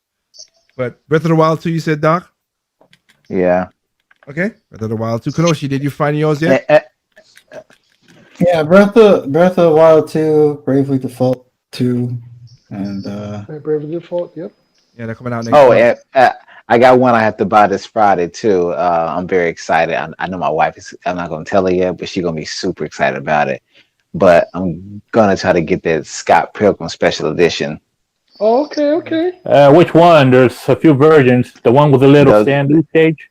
Yeah, the one that costs $140. Yeah. Jeez. I'm Hey. tempted to Doc, but then again, it's a game about a simp, so I'm kind of in limbo about it. Oh, man, you really have to go there. My wife loves the movie, so I'm thinking if she sees that, she's gonna flip fucking shit. I already know it. Also, I'm kind of worried about giving Ubisoft money. They've been effing up too much. Bro, they always effing up. For every one good game they make, there's 4 trash games. Basically. Okay, so Konoshi said that whatever. So my like I said, I mean the Bayonetta, the Better Wild 12 stuff. Those are guaranteed to come, whatever. But it was a game that I was like I said. There's two games that's three games that step up for me that I'm looking forward to. But let's see what happened. I was one of the few people who did a kind of a preview and stuff about Monster Hunter Stories. I'm happy that they're continuing that, so I'm looking forward to that. That's coming to the Switch because it's coming out. But I have to say, two games that I have, like I said, even though I'm not beating one, but I'm happy it's coming to the Switch. Will be Trials of Cold Steel 4. That's coming as Okay, well. okay. Oh, Yeah. is I that forgot too? about that. Nice, nice, But the nice. one game I would say that I'm looking forward to and seeing it because I adore this game on this. When I'm happy they came to the Switch. I'm happy they did. It's from the same company from its Falcom. I love Ys 8. I love Ys 8. The story is good. The gameplay is good. I love that game. Love the music. And Ys 9 is coming to Switch next year. I'm looking forward to that. I hope they do it. I hope there's the same You said quality from you Ys said 8. next year or this year? This year, sorry, this year. Summer this year is Okay. coming out. I forgot about Hopefully, you can get a the- copy before physical copy before they go up in price to the I 70 know. or 80. I know, right? Yeah. Well, I will because I pre-ordered it. It's pre-ordered. Ys 8 was a really good game. I mean, any game that had a story. Last of Us and everything. But the way I love game stories. Just to give a quick example, I love game stories. Now when they try to pull your heartstrings or whatever, like it's like a Last of Us or all this other stuff or Hellgate or everything. I like a story that's Make you feel commonsensical. invested. Yeah, well, invested is that, but I'm gonna be invested in some of those games. I like it when it's commonsensical and the arc from the beginning to the end just makes just complete sense. I'm not like 100% complete sense, but like getting out a little plot there, but it's just so complete. Because when I beat Ys 8, I 100% the game in the first play. I didn't even know I did that. I got a secret boss. And then all that. I didn't even know I was doing that because the story You're was just just so that into it, good. you didn't realize how. I didn't realize it until I started the game plus. Was like they were like, "Oh, you got everything." Oh shit! Oh, damn. Okay, I will play it as a quick run through because I don't have to explore now to play whatever. But if they did the exact same thing for the Ys 9 coming up, oh my goodness, I'm gonna enjoy because again, a game like that or SRW, OG Saga, like I love the story. Those stories are complete. Like they like it just makes sense and whatever, even though it's whimsical, like space and everything, but it's like I could see a character doing that. None of the characters did stuff like it's stupid. Like I like that. I just like that. And going off of Anderson when he said, "Well, the same thing." It's like, should I save the girl? Nah, I don't need to put my life on the line for that crap. Hell no. Like I like it, just commonsensical stuff. That's why I like it when it's just like, oh man, just a great game. So Common sense, like not putting your kids in public school. stop, just stop. No. Dude, but you know what? But as you said though, man, like 2017, it's so much shit coming out this year. It's so much. I Yeah. don't care if you're an unemployed gamer that does not care about your health. You ain't got enough time to play all this shit. No. You don't. Well, including in February, it's gonna Because be all the because games coming out. because even now, I'm actually like on BestBuy.com. I just said, let me just look at like throw a few things in my Stop cart that. that I'm gonna buy. I gotta end this quick. I had a call that was important. So with that said, again, see all you guys have right here. It's good that you guys join in. Apologize for cutting it. Normally we go like good hours, but can't do it this time. But like I said, we have stuff to look forward to. And again, Bowser's Kingdom, 3D World, Bowser's Fury. They look like they put some time into this one, so that's coming right around the corner. So hey, like I said, I already got my Trips version and my version as well on pre-order. Yeah, I gotta pick that up. So that and then go check Nintendo. I was gonna play that. That's what I was saying. I got things to do, but Nintendo just released not only just the short version, but the full version of telling you what that game is. So 3D World was a great game on the Wii U. It sold well, but it's gonna sell well more on the Switch. And I with Bowser promise you, Fury, 15 million is going to be sold at the bare minimum. yeah, and literally by adding this whole new thing now, different thing. I don't know if this is 2 hours, 3 hours, 4 hours. We don't know. It's open world setup. If you go look at the 7-minute trailer, but I watched it today. It was nice. yeah, but to add the original game plus the extra stuff after the game, which we know was in the original game, the other levels past beating Bowser, and then add this to it. This is for $60. I think they did a good job. Now again, I don't know how long the extra game is, but combine it still together, and the new they got some good music they added into it. I like Bowser's like chorus guitar riff music that he had when he came up being Black Bowser, the Dark Bowser. Yeah, that was surprising. That was pretty cool. And 3D World already had good music. It really does. That whole jazz metal, that whole jazz vibe they have. Oh man, it's awesome. The jazz vibe was awesome, now, but I love that rock and roll touch too. Yeah. So that's the next game that's gonna be coming out. But again, thank you guys for joining us live tonight. Again, I say everybody have like Elder Ring. Stop being that element, of course. And congrats to Nintendo for buying Next Level. Yes, they bought Next Level Yes, Games, yes, which is good. Yes, good So you call. can have that as well too. Yep, I was talking about it in the story that I did on the thing. But again, thank you guys for sharing your love in the chat. You know, Metro Prime 4, Bayonetta 3, of course. Yeah, everybody's looking forward to that. But I just went for something different. So thank you guys for having that. And again, remember to check out, Doc's channel. I don't know if Kanoshi, you still do stuff, right, Kanoshi? Sometimes. Sometimes. Okay, well, check out Kanoshi's level channel whenever you get a chance. Doc puts up video once in a while.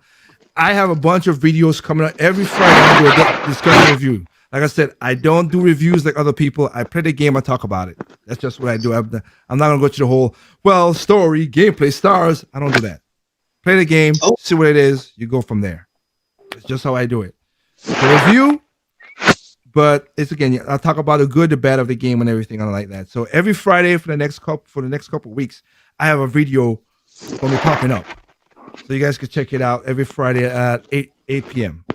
Other than that, thank you guys for joining us. Of course, as usual, guys, there's no perfect games out there. What's perfect to you is perfect to me. What's perfect to me is not perfect to you. Simply enjoy your game on all consoles, including PC. Y'all have a good night.